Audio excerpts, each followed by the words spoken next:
प्यारे बच्चों 10वीं क्लास ਦੀਆਂ ਜਿਹੜੀਆਂ ਵਰਕਸ਼ੀਟਸ ਨੇ ਉਹਦੇ ਵਿੱਚੋਂ ਮੈਂ ਵਰਕਸ਼ੀਟ ਨੰਬਰ 16 ਜਿਹੜੀ MCQ ਬੇਸਡ ਸੀਗੀ ਮੈਂ ਉਹ ਤੁਹਾਨੂੰ ਪਹਿਲਾਂ ਕਰਵਾ ਚੁੱਕਾ। ਅੱਜ ਦੀ ਵੀਡੀਓ ਦੇ ਵਿੱਚ ਮੈਂ ਤੁਹਾਡੇ ਵਾਸਤੇ ਵਰਕਸ਼ੀਟ ਜਿਹੜੀ 17 ਆ ਵਰਕਸ਼ੀਟ ਨੰਬਰ 17 ਉਹ ਹੈਗੀ ਆ ਅੰਕ ਗਣਿਤਕ ਲੜੀਆਂ ਅਤੇ ਤ੍ਰਿਭੁਜ ਯਾਨੀ ਕਿ ਅਰਿਥਮੈਟਿਕ ਪ੍ਰੋਗਰੈਸ਼ਨ ਐਂਡ ਟ੍ਰਾਇੰਗਲਸ ਦੇ ਉੱਪਰ ਆ। ਇਹ ਚੈਪਟਰ ਇਹਦੇ ਵਿੱਚ ਕਵਰ ਕੀਤੇ ਹੋਏ ਨੇ। ਇਹਨਾਂ ਦੇ ਦੋਨਾਂ ਚੈਪਟਰਸ ਦੇ ਉੱਪਰ ਹੀ ਜਿਹੜੇ MCQ ਕੁਐਸਚਨ ਜਿਹੜੇ ਨੇ ਉਹ ਤੁਹਾਡੇ ਵਾਸਤੇ ਤਿਆਰ ਕੀਤੇ ਹੋਏ ਨੇ। ਇਹਦੇ 'ਚ ਮੈਂ ਤੁਹਾਨੂੰ ਦੱਸਾਂਗਾ ਕਿ ਇਹਨਾਂ ਨੂੰ ਅਸੀਂ ਕਿਸ ਤਰ੍ਹਾਂ ਸੋਲਵ ਕਰ ਸਕਦੇ ਹਾਂ 1 ਬਾਈ 1। ਚਲੋ ਦੇਖਦੇ ਹਾਂ ਇਹਦਾ ਪਹਿਲਾ ਕੁਐਸਚਨ ਕੀ ਆ।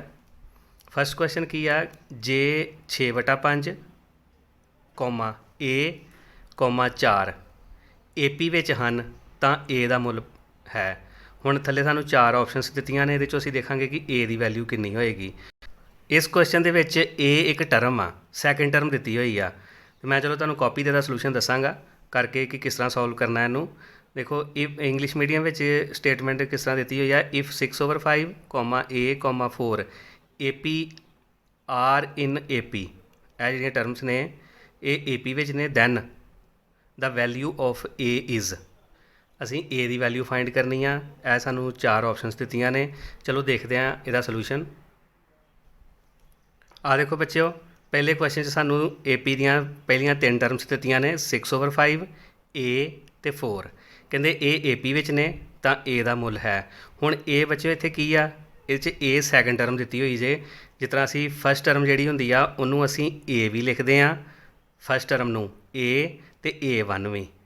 ਇਸੇ ਤਰ੍ਹਾਂ ਸੈਕਿੰਡ ਟਰਮ ਕੀ ਹੁੰਦੀ ਆ A2 ਅਤੇ ਜਿਹੜੀ ਥਰਡ ਟਰਮ ਨੂੰ ਅਸੀਂ ਕੀ ਲਿਖਦੇ ਹਾਂ A3। ਹੁਣ ਅਸੀਂ ਇਹਦੇ ਤੋਂ ਹੀ ਅਸੀਂ ਪਹਿਲਾਂ ਸਾਡੇ ਕੋਲ A ਦੀ ਵੈਲਿਊ ਹੈਗੀ ਆ, ਫਿਰ ਅਸੀਂ D ਕੱਢਾਂਗੇ ਇਹਨਾਂ ਦੋਨੋਂ ਵੈਲਿਊਜ਼ ਤੋਂ, ਅਤੇ D ਕੱਢ ਕੇ ਅਤੇ ਫਿਰ ਅਸੀਂ ਆ ਜਿਹੜੀ ਸੈਕਿੰਡ ਟਰਮ ਜਿਹੜੀ A ਦਿੱਤੀ ਆ ਇਹਦਾ ਮੁੱਲ ਅਸੀਂ ਪਤਾ ਕਰਾਂਗੇ। ਸਭ ਤੋਂ ਪਹਿਲਾਂ ਕੀ ਕਰਨਾ, ਅਸੀਂ ਇੱਥੇ ਲਿਖ ਲਾਂਗੇ ਕਿ ਜਿਹੜੀ ਸਾਡੇ ਕੋਲ ਫਸਟ ਟਰਮ ਆ ਯਾਨੀ ਕਿ ਪਹਿਲਾ ਪਦ ਜਿਹਨੂੰ ਅਸੀਂ ਪੰਜਾਬੀ 'ਚ ਲਿਖਦੇ ਹਾਂ, ਆ ਦੇਖੋ ਇੱਥੇ ਲਿਖਾਂਗੇ ਪਹਿਲਾ ਪਦ, ਅਤੇ ਇੰਗਲਿਸ਼ ਮੀਡੀਅਮ 'ਚ ਫਸਟ ਟਰਮ ਅਤੇ ਇਹਨੂੰ ਅਸੀਂ ਕਿਹੜੇ ਲੈਟਰ ਨਾਲ ਲਿਖਦੇ ਹਾਂ A ਨਾਲ। ਇਹ ਫਸਟ ਟਰਮ ਵਾਲਾ A ਜੇ, ਇਸ ਚੀਜ਼ ਦਾ ਧਿਆਨ ਰੱਖਿਓ। ਵੈਸੇ ਜਿਹੜਾ A ਵਿੱਚ ਭੁਲੇਖਾ ਪਾਉਣ ਵਾਸਤੇ ਸੈਕਿੰਡ ਟਰਮ ਦਿੱਤੀ ਆ ਉਹਦਾ ਮੁੱਲ ਅਸੀਂ A2 ਯਾਨੀ ਕਿ ਸੈਕਿੰਡ ਟਰਮ ਅਸੀਂ ਫਾਈਂਡ ਕਰਨੀ ਆ। ਫਸਟ ਟਰਮ ਨੂੰ ਅਸੀਂ A ਵੈਸੇ ਕਹਿੰਦੇ ਆ, ਜਿਹੜਾ ਸਾਡਾ AP ਦੇ ਵਿੱਚ ਅਸੀਂ ਲੈ ਕੇ ਚੱਲਦੇ ਹਾਂ ਉਹਦੇ 'ਚ ਫਸਟ ਟਰਮ ਨੂੰ ਅਸੀਂ A ਕਹਿੰਦੇ ਆ। ਇਹਦੀ ਵੈਲਿਊ ਹੈਗੀ ਆ 6/5। ਹੁਣ ਇਹ ਸਾਡੇ ਕੋਲ ਫਸਟ ਟਰਮ ਆ ਗਈ A ਦੀ ਵੈਲਿਊ। ਇਸੇ ਤਰ੍ਹਾਂ ਸਾਡੇ ਕੋਲ ਜਿਹੜੀ A2 ਦੀ ਵੈਲਿਊ ਮੈਂ ਤੁਹਾਨੂੰ ਦੱਸ ਦਿੱਤੀ ਕਿੰਨੀ ਆ, ਅਤੇ A3 ਸਾਨੂੰ ਕਿੰਨਾ ਦਿੱਤਾ ਵਾ, A3 ਨੂੰ ਅਸੀਂ ਕੀ ਲਿਖਦੇ ਹਾਂ A+2D, ਇਹ ਕਿੰਨਾ ਵਾ 4। ਅਤੇ ਮੈਂ ਤੁਹਾਨੂੰ ਇੱਧਰ ਦੱਸ ਦਿੰਦਾ, ਆਹ ਫਸਟ ਟਰਮ ਹੋ ਗਈ, ਅਤੇ ਜਿਹੜਾ A2 ਆ ਉਹਨੂੰ ਅਸੀਂ ਲਿਖਦੇ ਹਾਂ A+D। ਸਾਨੂੰ ਲੋੜ ਕਿਹਦੀ ਆ, ਇੱਕ ਤਾਂ ਆਹ ਵਾਲੀ ਟਰਮ ਜਿਹਦੇ 'ਚ A ਦੀ ਵੈਲਿਊ ਆ, ਅਤੇ ਇੱਕ ਸਾਡੇ ਕੋਲ ਥਰਡ ਟਰਮ ਦਿੱਤੀ ਹੋਈ ਆ, ਉਹ ਕੀ ਦਿੱਤੀ ਹੋਈ ਆ 4। ਅਸੀਂ ਇਹਦੇ ਤੋਂ ਅਸੀਂ D ਫਾਈਂਡ ਕਰਾਂਗੇ। ਹੁਣ ਦੇਖੋ ਮੈਂ ਇੱਥੇ ਲਿਖ ਲੈਣਾ ਅਲੱਗ ਕਰਕੇ A+2D = 4।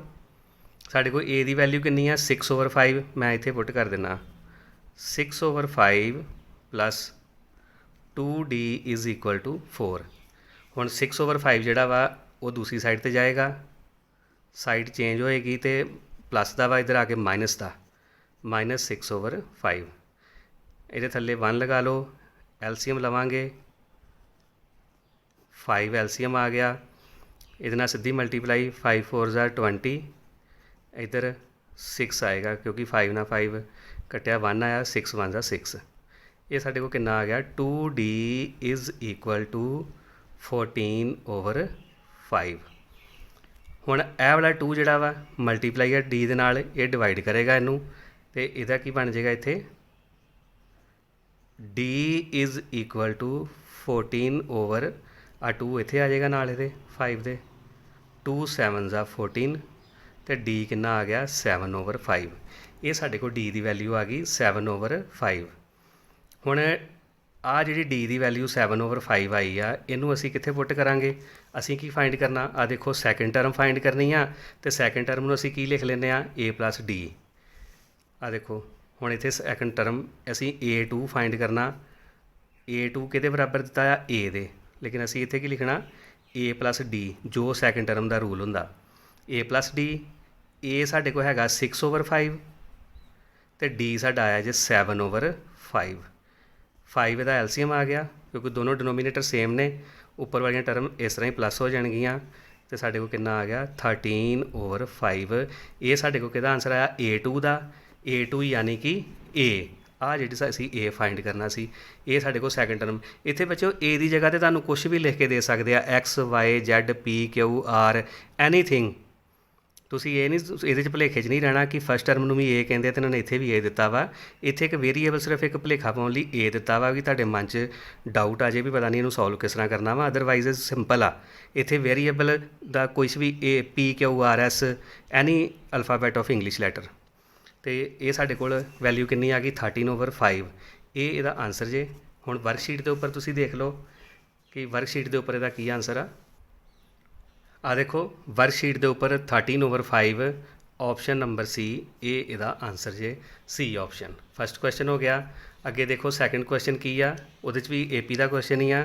कहते AP दी हुई आ 21 42 63 84 दा किनवा पद 210 है। Which term of AP 21 42 63 84 is 210। थले उन्होंने 4 ऑप्शनस दित्तियां ने। चलो मैं तुहानूं कॉपी ते दसदा कि ये क्वेश्चन असीं किस तरह सॉल्व करना। आ देखो बच्चों दूसरे क्वेश्चन च सानू आ की दी AP दी हुई आ। उन्होंने पूछा भी इस AP का किनवा पद 210 है, यानी कि which term of this AP is 210। हुण एक चीज़ ध्यान नाल देखियो, बिल्कुल सिंपल मैं तुहानूं दसन लगा। देखो ए सीधा 21 का टेबल लिखिया होया, 21 एकम 21 21 दूण 42 21 तिया 63 तो 21 चौक 84। हुण देखो 21 के टेबल 210 कित्थे आएगा, 21 दाया 210 यानी कि 10वीं टर्म बनी, इसदा आंसर 10 आएगा। हुण इस तरह का जे कोई क्वेश्चन सिंपल आ जाए जिहड़ा टेबल बनता पिया वा और वह टेबल तुसीं पढ़ी जाओ तो देखो लास्ट टर्म की दी है, उत्थों तक टेबल पढ़ लो, उही वह आंसर होएगा। जिस तरह तुहानूं MCQ बेस्ड क्वेश्चन होंदा तुहानूं सॉल्व करके देखने की लोड़ ही नहीं, तुसीं सीधा टेबल पढ़िया आंसर ते पहुँच गए। हुण ऐसे क्वेश्चन नूं यही क्वेश्चन मैं तुहानूं सॉल्व करके दसदा वां, इहदा आंसर देखियो फिर 10 ही आएगा। चलो ये देखते हैं। सब तो पहला असीं की करते हैं AP दे विच फस्ट टर्म लिख लैंदे आ, वो कितनी A हुंदी आ। फस्ट टर्म पहली की आ 21, उस तो बाद असीं कढदे हैं D A2 - A1 यानी कि सैकेंड टर्म चों फस्ट टर्म माइनस करनी, वो कितना 42 - 21 वो कितना आ गया 21, यानी कि D साढ़े को 21 आ गया। ये साढ़े को A आ गया, आ D आ गया। असी हुण आ जिहड़ा 210 दिता होया सानूं, ये लास्ट टर्म है इस AP दी 210 AN। हुण इह 'च असीं AN का फार्मूला लगावांगे। AN का फार्मूला की हुंदा A + N - 1 × D। मैं बच्चों जी AP की वर्कशीट सी ना जी कंप्लीट, मैं ऑलरेडी वो सॉल्व करके अपलोड कर चुका वा। जे तुहानूं कोई प्रॉब्लम छोटी मोटी भी आएगी तुसीं वो वीडियो जरूर देख लेना, उहदे च तुहानूं हर तरह का एक्सप्लेन किया होया सलूशन वधिया मिलेगा। अच्छा चलो देखते हैं अगे। हुण इह वैल्यूज़ पुट करिए। आ देखो AN 210, A first term 21, N असी फाइंड करना क्योंकि किनवी टर्म आ वो असी फाइंड करनी आ, इस करके N की वैल्यू साढ़े को नहीं हैगी तो D साढ़े को कितना वा वो भी 21 ही आया। हुण इहनूं मल्टीप्लाई करिए अंदर D वाली वैल्यू नूं, बाकी उस तरह लिखांगे सारियां।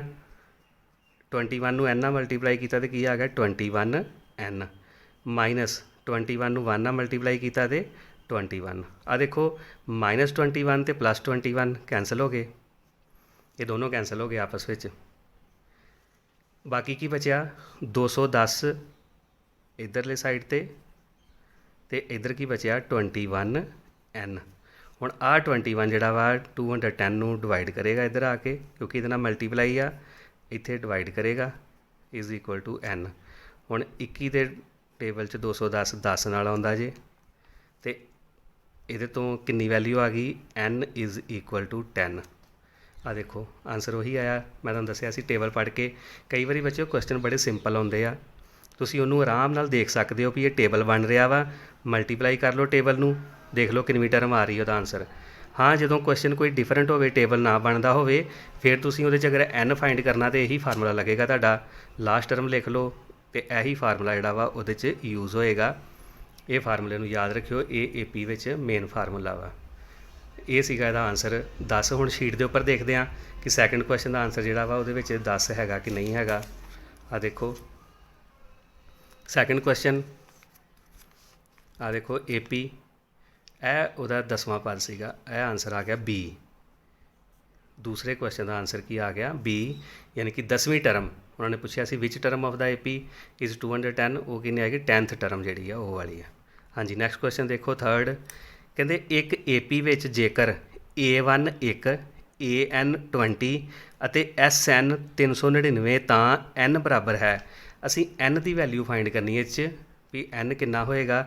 ਦੇਖੋ ਬੱਚਿਓ ਆ ਜਿਹੜਾ SN ਲਿਖਿਆ ਨਾ, ਅਗਰ ਇੱਥੇ N ਦੀ ਜਗ੍ਹਾ ਦੇ ਉੱਪਰ S10 ਜਾਂ S12 ਲਿਖਿਆ ਹੁੰਦਾ ਤੇ ਅਸੀਂ ਕੀ ਕਰਨਾ ਸੀਗਾ, N ਦਾ ਆਨਸਰ ਸਿੱਧਾ ਲਿਖ ਦੇਣਾ ਸੀ ਵੀ ਇਹਦਾ ਆਨਸਰ 10 ਜਾਂ 12 ਜੋ ਇੱਥੇ N ਦੀ ਜਗ੍ਹਾ 'ਤੇ ਪਾਇਆ ਹੁੰਦਾ, ਕਿਉਂਕਿ sum of 12 terms, sum of 10 terms ਉਹਦਾ ਆਨਸਰ ਦਿੱਤਾ ਹੁੰਦਾ ਤੇ ਅਸੀਂ ਇਸ ਕੁਐਸਚਨ ਨੂੰ ਬਿਨਾਂ ਸੋਚੇ ਸਮਝੇ ਆਨਸਰ ਦੇ ਦੇਣਾ ਸੀ।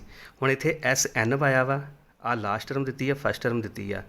ਅਸੀਂ ਹੁਣ ਇਹਨੂੰ ਸੋਲਵ ਕਰਾਂਗੇ ਤੇ ਫਿਰ ਦੇਖਾਂਗੇ ਕਿ ਜਿਹੜਾ N ਵਾ ਉਹਦੀ ਵੈਲਿਊ ਕਿੰਨੀ ਆ। ਚਲੋ ਦੇਖਦੇ ਹਾਂ ਸੋਲੂਸ਼ਨ ਇਹਦਾ।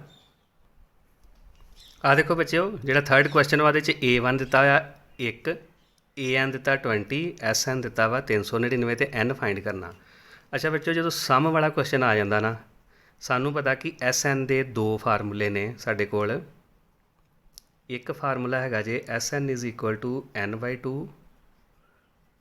2A plus N minus 1 into D, ਇੱਕ ਆ ਫਾਰਮੂਲਾ ਜੇ। ਦੂਸਰਾ SN ਦਾ ਫਾਰਮੂਲਾ ਹੈਗਾ N/2 A ਪਲੱਸ L। ਹੁਣ ਦੇਖੋ ਜਿਹੜਾ L ਵਾ ਇਹ ਲਾਸਟ ਟਰਮ ਹੁੰਦੀ ਆ ਤੇ L ਲਾਸਟ ਟਰਮ, AN ਨੂੰ ਵੀ ਲਾਸਟ ਟਰਮ ਅਸੀਂ ਕਹਿੰਦੇ ਆ ਤੇ ਕਈ ਵਾਰੀ ਇਹਦੀ ਜਗ੍ਹਾ 'ਤੇ TN ਵੀ ਲਿਖਿਆ ਹੁੰਦਾ ਵਾ। ਇਹ ਯਾਦ ਰੱਖਿਓ ਕਿ ਲਾਸਟ ਟਰਮ ਜਿਹੜੀ ਆ ਉਹਨੂੰ ਅਸੀਂ AN ਵੀ ਕਹਿੰਦੇ ਆ ਤੇ L ਵੀ ਕਹਿੰਦੇ ਆ ਤੇ ਕਈ ਵਾਰੀ ਇਹਨੂੰ TN ਵੀ ਲਿਖ ਦਿੰਦੇ ਆ। ਪਰ ਸਾਡੇ ਕੋਲ ਜਿਹੜੇ ਬੁੱਕ 'ਚ ਜ਼ਿਆਦਾਤਰ ਮੋਸਟਲੀ ਜਿਹੜੇ ਕੁਐਸਚਨ ਆ ਰਹੇ ਆ ਉਹ L ਤੇ AN ਦੇ ਨਾਲ ਹੀ ਹੁੰਦੇ ਨੇ ਤੇ ਅਸੀਂ ਯੂਜ਼ ਜ਼ਿਆਦਾਤਰ ਕੀ ਕਰਦੇ ਆ AN। ਹੁਣ ਆਹ ਫਾਰਮੂਲਾ ਜਿਹੜਾ ਵਾ ਜਿੱਥੇ L ਲਿਖਿਆ ਉੱਥੇ ਤੁਸੀਂ A ਪਲੱਸ AN ਵੀ ਲਿਖ ਸਕਦੇ ਹੋ, ਸੇਮ ਫਾਰਮੂਲਾ ਰਹੇਗਾ।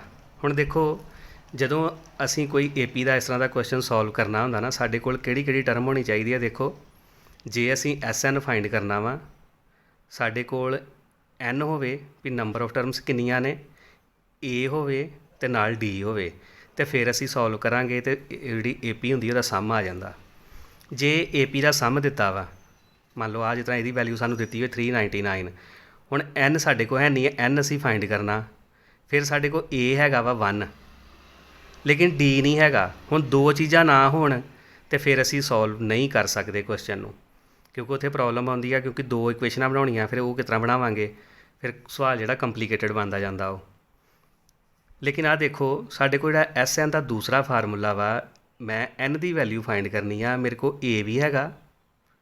ਆਹ ਦੇਖੋ ਫਸਟ ਟਰਮ L ਯਾਨੀ ਕਿ ਜਿਹੜਾ AN 20 ਆ, ਮੈਂ ਉਹਨੂੰ L ਵੀ ਲਿਖ ਸਕਦਾ, ਲਾਸਟ ਟਰਮ ਕਿੰਨੀ ਆ 20, ਇਹ ਵੀ ਹੈਗਾ। ਉਸ ਤੋਂ ਬਾਅਦ SN 399 ਇਹਦੀ ਵੈਲਿਊ ਵੀ ਆ ਗਈ, A ਦੀ ਵੀ ਆ ਗਈ ਤੇ L ਦੀ ਵੀ ਆ ਗਈ। ਹੁਣ ਮੈਂ ਇਸ ਫਾਰਮੂਲੇ 'ਚ ਇਹਨੂੰ ਪੁੱਟ ਕਰ ਦਾਂਗਾ ਤੇ ਮੇਰੇ ਕੋਲ ਇਕੱਲਾ N ਬਚਦਾ, ਉਹਦਾ ਆਨਸਰ ਆ ਜਾਏਗਾ। ਇਸ ਕਰਕੇ ਇਹ ਵਾਲੇ ਕੁਐਸਚਨ 'ਚ SN ਦਾ ਆਹ ਵਾਲਾ ਫਾਰਮੂਲਾ ਯੂਜ਼ ਹੋਏਗਾ। ਚਲੋ ਇਹਨੂੰ ਕਰਦੇ ਹਾਂ ਸੋਲਵ। ਦੇਖੋ SN is equal to N/2 A plus L, last term ਹੋ ਗਈ। ਹੁਣ ਇੱਥੇ SN ਦੀ ਵੈਲਿਊ ਕਿੰਨੀ ਆ 399, N ਅਸੀਂ ਫਾਈਂਡ ਕਰਨਾ, A ਸਾਡੇ ਕੋਲ ਹੈਗਾ 1, first term A1, 1 plus L ਸਾਡੇ ਕੋਲ ਕਿੰਨਾ ਵਾ ਲਾਸਟ ਟਰਮ AN ਯਾਨੀ ਕਿ 20। ਹੁਣ ਆ ਦੇਖਿਆ ਬੱਚਿਓ ਸਿਰਫ ਸਾਡੇ ਕੋਲ N ਬਚਿਆ। ਜਦੋਂ ਸਾਡੇ ਕੋਲ ਸਿਰਫ ਇੱਕ ਹੀ ਵੇਰੀਏਬਲ ਕੋਈ ਬਚਦਾ ਵਾ ਉਹਦੀ ਵੈਲਿਊ ਤਾਂ ਅਸੀਂ ਫਾਈਂਡ ਕਰ ਸਕਦੇ ਹਾਂ, ਪਰ ਜੇ ਅਸੀਂ ਪਹਿਲਾ ਫਾਰਮੂਲਾ ਲਗਾ ਲੈਂਦੇ ਉਹਦੇ ਸਾਨੂੰ D ਦੀ ਵੀ ਲੋੜ ਪੈਣੀ ਸੀ, D ਵੀ ਹੈ ਨਹੀਂ ਆ ਤੇ N ਤੇ ਵੈਸੇ ਅਸੀਂ ਫਾਈਂਡ ਕਰਨਾ ਸੀ ਤੇ ਉਹ ਵੀ ਹੈ ਨਹੀਂ ਆ ਤੇ ਸਵਾਲ ਸੋਲਵ ਨਹੀਂ ਸੀ ਹੋਣਾ। ਉਹ ਸਵਾਲ ਨੂੰ ਅਸੀਂ ਔਖਾ ਕਰ ਲੈਣਾ ਸੀ ਜ਼ਿਆਦਾ, ਜੇ ਅਸੀਂ ਦੋ ਇਕੁਏਸ਼ਨਾਂ ਬਣਾਉਂਦੇ, AN ਵਾਲੀ ਵੀ ਬਣਾਉਂਦੇ, ਫਿਰ ਕਿਤੇ ਜਾ ਕੇ ਸ਼ਾਇਦ ਉਹਦਾ ਸੋਲੂਸ਼ਨ ਨਿਕਲਦਾ। ਲੇਕਿਨ ਉਹ ਸਵਾਲ ਬਹੁਤ ਕੰਪਲੀਕੇਟਡ ਹੋਣਾ ਸੀਗਾ। ਇਹ ਈਜ਼ੀ ਮੈਥਡ ਆ, ਆਰਾਮ ਨਾਲ ਤੁਸੀਂ ਇਹਨੂੰ ਸਮਝਿਓ ਕਿ SN ਦਾ ਫਾਰਮੂਲਾ ਅਸੀਂ ਕਿਹੜਾ ਕਦੋਂ ਯੂਜ਼ ਕਰ ਲੈਣਾ। ਹੁਣ ਆ ਦੇਖੋ ਇੱਥੋਂ ਅਸੀਂ ਇਹਨੂੰ ਸੋਲਵ ਕੀਤਾ 399, n/2 ਤੇ ਨਾਲ ਕਿੰਨਾ ਆ ਗਿਆ 21। ਹੁਣ ਆ 2 ਜਿਹੜਾ ਵਾ ਇਹਦੇ ਨਾਲ ਮਲਟੀਪਲਾਈ ਹੋ ਜਾਏਗਾ 399 ਮਲਟੀਪਲਾਈ ਬਾਈ 2 ਕਿਉਂਕਿ ਡਿਨੋਮੀਨੇਟਰ ਸੀਗਾ ਡਿਵਾਈਡਡ ਬਾਏ ਮੈਂ ਨਾਲ ਹੀ ਲਿਖ ਦਿੱਤਾ 21 n ਨਾਲ ਮਲਟੀਪਲਾਈ ਤੇ ਇਹ ਇੱਧਰ ਆ ਕੇ ਡਿਵਾਈਡ ਕਰੇਗਾ this is equal to n। ਹੁਣ ਇਹਦੀ ਕਟਿੰਗ ਕਰਾਂਗੇ 21 ਦੇ ਟੇਬਲ ਨਾਲ ਦੇਖੋ 39 ਪਹਿਲਾਂ ਕਿਹਦੇ ਨਾਲ ਜਾਏਗਾ 21 ਨੂੰ 1 ਨਾਲ ਕੀਤਾ ਤੇ 21 ਆ ਗਿਆ ਬਾਕੀ ਕਿੰਨਾ ਬਚਿਆ 1 8 ਤੇ 9 189 ਯਾਨੀ ਕਿ 9 ਦੇ ਟੇਬਲ ਨਾਲ 9 1 ਦਾ 9 ਤੇ 9 2 ਦਾ 18 ਇੱਥੇ 19 ਦੇ ਟੇਬਲ ਨਾਲ ਇਹ ਕਟਿੰਗ ਹੋ ਗਈ ਇਹਦੀ ਸਾਡੇ ਕੋਲ ਕੀ ਬਚਿਆ 19 ਮਲਟੀਪਲਾਈ 2 19 ਦੁਣਾ ਕਿੰਨੇ ਹੁੰਦੇ ਨੇ 38 ਇੱਥੋਂ ਸਾਡੇ ਕੋਲ n ਦੀ ਵੈਲਿਊ ਕਿੰਨੀ ਆ ਗਈ 38। ਇਹ ਸਾਡੇ ਕੋਲ n ਦਾ ਆਨਸਰ ਆ ਗਿਆ। ਚਲੋ ਦੇਖਦੇ ਹਾਂ ਅਸੀਂ ਆਪਣੀ ਜਿਹੜੀ ਵਰਕਸ਼ੀਟ ਆ ਉਹਦੇ 'ਚ ਆਨਸਰ ਸਾਡਾ ਜਿਹੜਾ ਕਿੰਨਵੇਂ ਨੰਬਰ 'ਤੇ ਆ ਦੇਖੋ ਬੱਚਿਓ ਤੀਸਰੇ ਕੁਐਸਚਨ ਦੇ ਵਿੱਚ ਜਿਹੜਾ ਆਪਸ਼ਨ ਨੰਬਰ C ਆ 38 ਇਹ ਇਹਦਾ ਆਨਸਰ ਆ ਥਰਡ ਕੁਐਸਚਨ ਦਾ। ਚਲੋ ਦੇਖਦੇ ਹਾਂ ਅੱਗੇ ਨੈਕਸਟ ਫੋਰਥ ਕੁਐਸਚਨ ਕੀ ਆ। ਫੋਰਥ ਕੁਐਸਚਨ ਵਿੱਚ ਦੇਖੋ ਕਹਿੰਦੇ ਜੇ A1 A2 A3 ਤੇ A21 ਲਾਸਟ ਟਰਮ ਦਿੱਤੀ ਆ ਇਹਨਾਂ ਦਾ ਸਾਂਝਾ ਅੰਤਰ D ਨਾਲ AP ਵਿੱਚ ਹਨ ਯਾਨੀ ਕਿ ਇਹਨਾਂ ਦਾ ਜਿਹੜਾ ਕਾਮਨ ਡਿਫਰੈਂਸ ਜਿਹੜਾ ਦਿੱਤਾ D ਦਿੱਤਾ ਵਾ ਤੇ ਉਹਨਾਂ ਨੇ ਅੱਗੇ ਪੁੱਛਿਆ ਵੀ ਤਾਂ AP ਜਿਹੜੀ A1 A5 ਤੇ A9 ਤੇ A13 ਵਾ ਉਹਦਾ ਜਿਹੜਾ ਸਾਂਝਾ ਅੰਤਰ ਵਾ ਉਹ ਕਿਹਦੇ ਨਾਲ ਆਏਗਾ 16D ਨਾਲ। ਪਹਿਲੀ ਆਪਸ਼ਨ ਦਿੱਤੀ ਆ ਦੂਸਰੀ ਦਿੱਤੀ ਆ D ਨਾਲ ਸਾਂਝੇ ਅੰਤਰ ਵਿੱਚ 4D ਆਏਗਾ ਕਿ ਜਾਂ AP ਵਿੱਚ ਨਹੀਂ ਵੀ ਹੋ ਸਕਦੇ ਵੀ ਇਹ AP 'ਚ ਹੈ ਹੀ ਨਹੀਂ ਗੇ। ਦੇਖੋ ਬੱਚਿਓ ਆ ਜਦੋਂ A1 A5 A9 A3 ਦਿੱਤੇ ਆ ਨਾ ਤੁਸੀਂ ਦੇਖੋ ਇਹਨਾਂ ਨੂੰ ਮਾਈਨਸ ਕਰਕੇ 5 ਚੋਂ 1 ਗਏ 4 9 ਚੋਂ 5 ਗਏ 4 13 ਚੋਂ 9 ਗਏ ਤੇ 4 ਸਾਰਿਆਂ ਦਾ ਡਿਫਰੈਂਸ ਕਿੰਨਾ ਆ ਰਿਹਾ 4 4 ਦਾ। ਹੁਣ ਇਸੇ ਕੁਐਸਚਨ ਨੂੰ ਜਦੋਂ ਅਸੀਂ ਸਾਂਝੇ ਅੰਤਰ 'ਚ ਲੈਣਾ ਜਿਸ ਤਰ੍ਹਾਂ ਆ ਦੇਖੋ ਮੈਂ ਇੱਕ ਮਿੰਟ ਕਾਪੀ 'ਤੇ ਲਿਖ ਕੇ ਤੁਹਾਨੂੰ ਦੱਸਦਾ ਵਾਂ। ਆ ਦੇਖੋ ਬੱਚਿਓ ਜਿਹੜਾ ਪਹਿਲੀ AP ਦਿੱਤੀ ਹੋਈ ਆ ਉਹਦੇ 'ਚ ਆਹ ਵੈਲਿਊਜ਼ ਦਿੱਤੀਆਂ ਨੇ A1 A2 A3 A21 ਤੱਕ ਕਹਿੰਦੇ ਇਹਨਾਂ ਦਾ ਜਿਹੜਾ ਕਾਮਨ ਡਿਫਰੈਂਸ ਆ ਨਾ ਸਾਂਝਾ ਅੰਤਰ ਜਿਹੜਾ ਵਾ ਉਹ ਕੀ ਲਿਆ ਵਾ D।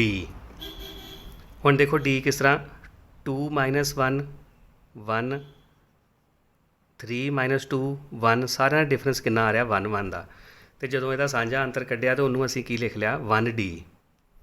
ਇਹ D ਇਕੱਲੇ ਦਾ ਮਤਲਬ ਕੀ ਆ 1D। ਹੁਣ ਇਹ 1D ਆ ਜਿਹੜਾ ਇਕੱਲਾ D ਆ ਯਾਨੀ ਕਿ ਉਹ 1 ਦਾ ਮਲਟੀਪਲ ਵੀ ਹੈਗਾ।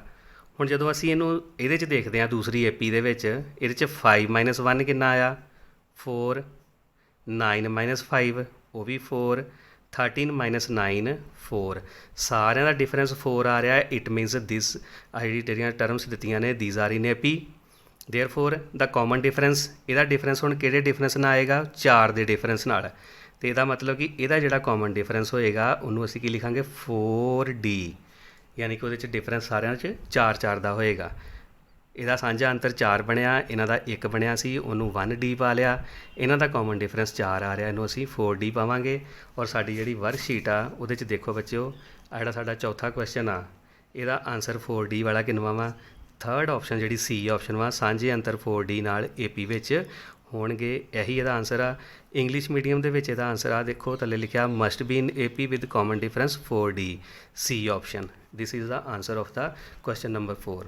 ਨਾਓ ਦਾ ਕੁਐਸਚਨ ਨੰਬਰ 5 ਇਜ਼ ਆ ਦੇਖੋ ਕੀ ਆ ਜਿਸ AP ਵਿੱਚ A18 A14 is equal to 32 ਹੈ ਉਸ AP ਦਾ ਸਾਂਝਾ ਅੰਤਰ ਕੀ ਹੋਏਗਾ। ਇਹਦੇ 'ਚ ਇਹ ਪੁੱਛਿਆ ਵੀ ਜੇ ਆ AP ਦੇ ਵਿੱਚ A18 A14 ਬਰਾਬਰ 32 ਆ ਤੇ ਉਸ AP ਦਾ ਸਾਂਝਾ ਅੰਤਰ ਕੀ ਹੋਏਗਾ the common difference of an AP in ਵਿੱਚ A18 A14 is equal to 32 is. ਹੁਣ ਦੇਖਣਾ ਅਸੀਂ ਇਹਦਾ ਕਾਮਨ ਡਿਫਰੈਂਸ ਕੀ ਹੋਏਗਾ ਸੋਲਵ ਕਰਕੇ ਦੇਖਦੇ ਹਾਂ। ਚਲੋ ਦੇਖਦੇ ਹਾਂ ਸੋਲੂਸ਼ਨ ਇਹਦਾ। ਆ ਦੇਖੋ ਬੱਚਿਓ ਪੰਜਵੇਂ ਕੁਐਸਚਨ ਸਾਨੂੰ ਕੀ ਦਿੱਤਾ A18 A14 is equal to 32 then its common difference D is equal to ਹੁਣ ਅਸੀਂ ਇਹਦਾ ਕਾਮਨ ਡਿਫਰੈਂਸ D ਦੇਖਣਾ ਯਾਨੀ ਕਿ ਸਾਂਝਾ ਅੰਤਰ। ਹੁਣ ਦੇਖੋ A18 ਨੂੰ ਅਸੀਂ ਕੀ ਲਿਖ ਸਕਦੇ ਹਾਂ A + 17D ਮਾਈਨਸ ਅੱਗੇ ਬ੍ਰੈਕਟ ਪਾਵਾਂਗੇ ਕਿਉਂਕਿ ਬਾਹਰ ਮਾਈਨਸ ਆ ਹਮੇਸ਼ਾ ਬ੍ਰੈਕਟ ਲਾਇਆ ਕਰੋ। A14 ਦੀ ਵੈਲਿਊ ਕੀ ਹੁੰਦੀ ਆ A + 13D ਇਹ ਕਿਹਦੇ ਬਰਾਬਰ ਆ ਗਿਆ 32। ਹੁਣ ਬੱਚਿਓ ਆ ਤੁਹਾਨੂੰ ਪਤਾ ਹੀ ਹੋਣਾ, ਮੈਂ AP ਵਾਲੀ ਵੀਡੀਓ 'ਚ ਇਹਨੂੰ ਐਕਸਪਲੇਨ ਕੀਤਾ ਸੀ। ਮੈਂ ਤੁਹਾਨੂੰ ਇੱਥੇ ਵੀ ਦੱਸ ਦਿੰਦਾ ਕਿ ਜਿਹੜਾ ਅਸੀਂ AN ਦਾ ਫਾਰਮੂਲਾ ਲਿਖਦੇ ਆ ਨਾ, A + N - 1 × D, ਇਹ ਉਹਦੇ ਤੋਂ ਬਣਦਾ। ਹੁਣ ਆ ਦੇਖੋ N ਦੀ ਵੈਲਿਊ ਕਿੰਨੀ ਹੈ, ਜਿਸ ਤਰ੍ਹਾਂ 18, ਮੈਂ ਇੱਥੇ A 18 ਲਿਖਦਾ, ਇੱਥੇ A + N ਦੀ ਜਗ੍ਹਾ 'ਤੇ 18 - 1 ਅਤੇ ਨਾਲ D ਆ ਗਿਆ। ਇਹ ਕੀ ਬਣਿਆ, A + 17D। ਆ ਦੇਖੋ, ਯਾਨੀ ਕਿ ਇੱਕ D ਘੱਟ ਜਾਂਦੀ ਹੈ ਜਿੰਨਾ ਨੰਬਰ ਹੁੰਦਾ, ਉੱਥੇ D 17 ਹੋ ਗਈ, ਇੱਥੇ 14 ਸੀ ਅਤੇ 13 ਹੋ ਗਈ। ਹੁਣ ਆ -12 ਆ, ਇਹਨੂੰ ਅਸੀਂ ਬਰੈਕਟ ਓਪਨ ਕਰਾਂਗੇ ਇਹਦੀ, A + 17D - A - 13D = 32। -A ਅਤੇ +A ਕੈਂਸਲ, 17D - 13D ਕਿੰਨਾ ਆ ਗਿਆ, 4D। 4D = 32, then D = 32/4, 4 8 are 32, यानी कि 4 8 32, तो D की वैल्यू कितनी आ गई, then D = 8। यह साढ़े को D कॉमन डिफरेंस आ गया ਇਹਦਾ 8। ये ਇਹਦਾ आंसर जे। ਹੁਣ वर्कशीट के उपर देख लो, क्वेश्चन नंबर 5 आ देखो, और ये ऑप्शन नंबर A साढ़े को 8 आया वा। यही 5वें क्वेश्चन का आंसर जे A ऑप्शन, कि इस AP का जोड़ा कॉमन डिफरेंस आ जा अंतर वा वो 8 होगा। नैक्सट देखो क्वेश्चन नंबर 6 की आ, कहते जेकर पहलियां 20 जिस्त प्राकृतिक संख्यावां का जोड़फल, यानी कि ਜਿਹੜੀਆਂ फस्ट ਜਿਹੜੀਆਂ ने if the sum of the first 20 even natural number is equal to, ਵੀ ਉਹ ਕਿਹਦੇ ਬਰਾਬਰ ਦਿੱਤਾ ਵਾ, ਪਹਿਲੀਆਂ 20 ਟਾਂਕ ਪ੍ਰਾਕ੍ਰਿਤਿਕ ਸੰਖਿਆਵਾਂ ਦੇ ਜੋੜਫਲ ਦਾ k ਗੁਣਾ ਹੈ ਤਾਂ k ਦਾ ਮੁੱਲ ਹੈ। If sum of the first 20 even natural number is equal to k times the sum of first 20 odd natural numbers, then k is equal to, ਹੁਣ k ਦੀ ਵੈਲਿਊ ਅਸੀਂ ਫਾइंड ਕਰਨੀ ਆ। तो चलो देखते हैं इसका सोल्यूशन। आ देखो बच्चों, ਜਿਹੜੀਆਂ ਜਿਸਤ प्राकृतिक संख्यावां यानी कि ਈਵਨ नैचुरल नंबरस ने, वो पहले 20 ने, तो असी वो किहड़े नंबर लिख लें, जिदा जिस जिहड़े हुंदे ने 2 4 6 8 10 सो ऑन, कितों तक अप टू 20 टर्म्स जिथे भी आएगी लास्ट आएगी। ਇਹਦੀਆਂ 20 नंबरस ने। इस तरह ही ਜਿਹੜੀਆਂ ਸਾਡੇ ਕੋਲ ਟਾਂਕ प्राकृतिक संख्यावां यानी कि ऑड नैचुरल नंबरस ने, वो किहड़े हुंदे आ 1 3 5 7 9 ਤੇ so on up to 20 terms. ਇਹ ਯਾਨੀ ਕਿ 20 ਟਰਮਸ ਇਹਦੀਆਂ ਨੇ ਅਤੇ 20 ਇਹਦੀਆਂ ਨੇ। ਹੁਣ ਦੇਖੋ ਇਹਨਾਂ ਦਾ ਜੋੜ ਜਿਹੜਾ ਦੋਵਾਂ ਦਾ ਵਾ ਉਹ ਕੀ ਦਿੱਤਾ, k ਟਾਈਮਸ, ਯਾਨੀ ਕਿ ਈਵਨ ਨੰਬਰ ਦਾ ਜਿਹੜਾ ਜੋੜ ਵਾ ਉਹ k ਟਾਈਮਸ ਔਡ ਨੰਬਰ ਦੇ ਨਾਲ ਆ। ਹੁਣ ਅਸੀਂ ਜਿਹੜਾ ਜਿਸਤ ਸੰਖਿਆਵਾਂ ਦਾ ਜਦੋਂ ਅਸੀਂ ਸਮ ਕੱਢਾਂਗੇ, ਜਿਹੜਾ some of 20 first 20 even numbers ਦਾ, ਉਹ ਕੀ ਆਏਗਾ, ਫਾਰਮੂਲਾ ਉਹੀ ਜਿਹੜਾ AP ਦਾ ਵਾ, 2A + N - 1 × D। ਇਹਦੇ 'ਚ ਵੈਲਿਊਜ਼ ਕੱਢ ਲੈਂਦੇ ਹਾਂ ਅਸੀਂ। N ਕਿੰਨਾ ਵਾ 20, ਕਿਉਂਕਿ ਪਹਿਲੀਆਂ 20 ਟਰਮਸ ਕਿਹਾ ਉਹਨਾਂ ਨੇ। ਇਸ ਤੋਂ ਬਾਅਦ ਆ ਦੇਖੋ ਅੱਗੇ ਆ ਗਿਆ 2, ਫਸਟ ਟਰਮ ਈਵਨ ਨੰਬਰਸ ਵਿੱਚ 2 ਹੁੰਦੀ ਆ, A ਦੀ ਜਗ੍ਹਾ 'ਤੇ 2 ਆ ਜਾਏਗਾ। N ਸਾਨੂੰ ਪਤਾ ਵੀ 20 ਪ੍ਰਾकृतिक ਸੰਖਿਆਵਾਂ ਪਹਿਲੀਆਂ ਕਈਆਂ ਨੇ, ਇਸ ਕਰਕੇ N 20 ਹੋ ਜਾਏਗਾ, 20 - 1। ਔਰ ਇਹਦਾ D ਮੈਂ ਕੱਢਿਆ ਨਹੀਂ ਹੈ, ਦੇਖੋ ਆ ਤੁਹਾਨੂੰ ਪਤਾ ਹੀ ਹੈ 2 ਦਾ ਡਿਫਰੈਂਸ ਹੁੰਦਾ ਈਵਨ ਨੰਬਰਸ, 4 - 2 2, ਅਤੇ D ਕਿੰਨਾ ਆ ਗਿਆ ਇਹਦਾ 2। ਹੁਣ ਇਹਨੂੰ ਸੋਲਵ ਕਰ ਲਓ, ਕਿੰਨਾ ਬਣਦਾ, 20 ਨੂੰ 2 ਨਾਲ ਡਿਵਾਈਡ ਕੀਤਾ ਇੱਥੇ, ਅਤੇ ਕਿੰਨਾ ਆ ਗਿਆ 10। ਬਾਹਰਲੀ ਸਾਈਡ 'ਤੇ ਕਿੰਨਾ ਲਿਖਾਂਗੇ 10, ਅੰਦਰ 2 ਦੂਣੀ 4 ਜਮਾ 20 'ਚੋਂ 1 ਗਏ 19, ਅਤੇ 19 ਨੂੰ 2 ਨਾਲ ਮਲਟੀਪਲਾਈ ਕੀਤਾ ਅਤੇ ਕਿੰਨਾ ਆ ਗਿਆ 38। ਇਹਨੂੰ ਸੋਲਵ ਕਰ ਲਓ, 38 ਅਤੇ ਜਮਾ 4 ਕਿੰਨਾ ਹੋ ਗਿਆ 42, ਅਤੇ ਇਹ ਕਿੰਨਾ ਆ ਗਿਆ 420। यानी कि sum of first 20 even natural numbers is equal to 420। एक वैल्यू कढ़ ली। ਹੁਣ मैं दूसरी कढ़ांगा ऑड नंबरस की, यानी कि टांक प्राकृतिक ਪਹਿਲੀਆਂ 20 ਸੰਖਿਆਵਾਂ ਦਾ ਉਹਨਾਂ ਦਾ ਵੀ ਜੋੜ फाइंड कर ਲਾਂਗੇ ਅਸੀਂ, ਉਹ ਕਿੰਨਾ ਵਾ। ਹੁਣ ਉਹਦੇ 'ਚ ਵੀ S20 ਦਾ ਫਾਰਮੂਲਾ ਲੱਗੇਗਾ। फस्ट टर्म कितनी होएगी 1, ਇੱਥੇ 2 ਸੀਗੀ, टांक ਵਿੱਚ 1 ਆਏਗੀ, कॉमन डिफरेंस ਇਹਦਾ भी 2 ही आएगा, क्योंकि 3 - 1 2, 5 - 3 2, कॉमन डिफरेंस ਇਹਨਾਂ ਦਾ भी 2 ही आएगा। सेम फार्मूला लगा के ਉਹਦੇ 'ਚ भी मैं S20 of odd natural numbers ਜਿਹੜਾ ਵਾ ਉਹ फाइंड कर ਲਾਂਗਾ। ਆ ਦੇਖੋ ਇੱਥੇ ਔਡ ਦਾ ਕੱਢਣਾ ਵਾ, S20 ਫਸਟ 20 ਟਰਮਸ ਜਿਹੜੀਆਂ ਔਡ ਨੇ, ਉਹੀ same formula n/2 2A + N - 1 × D।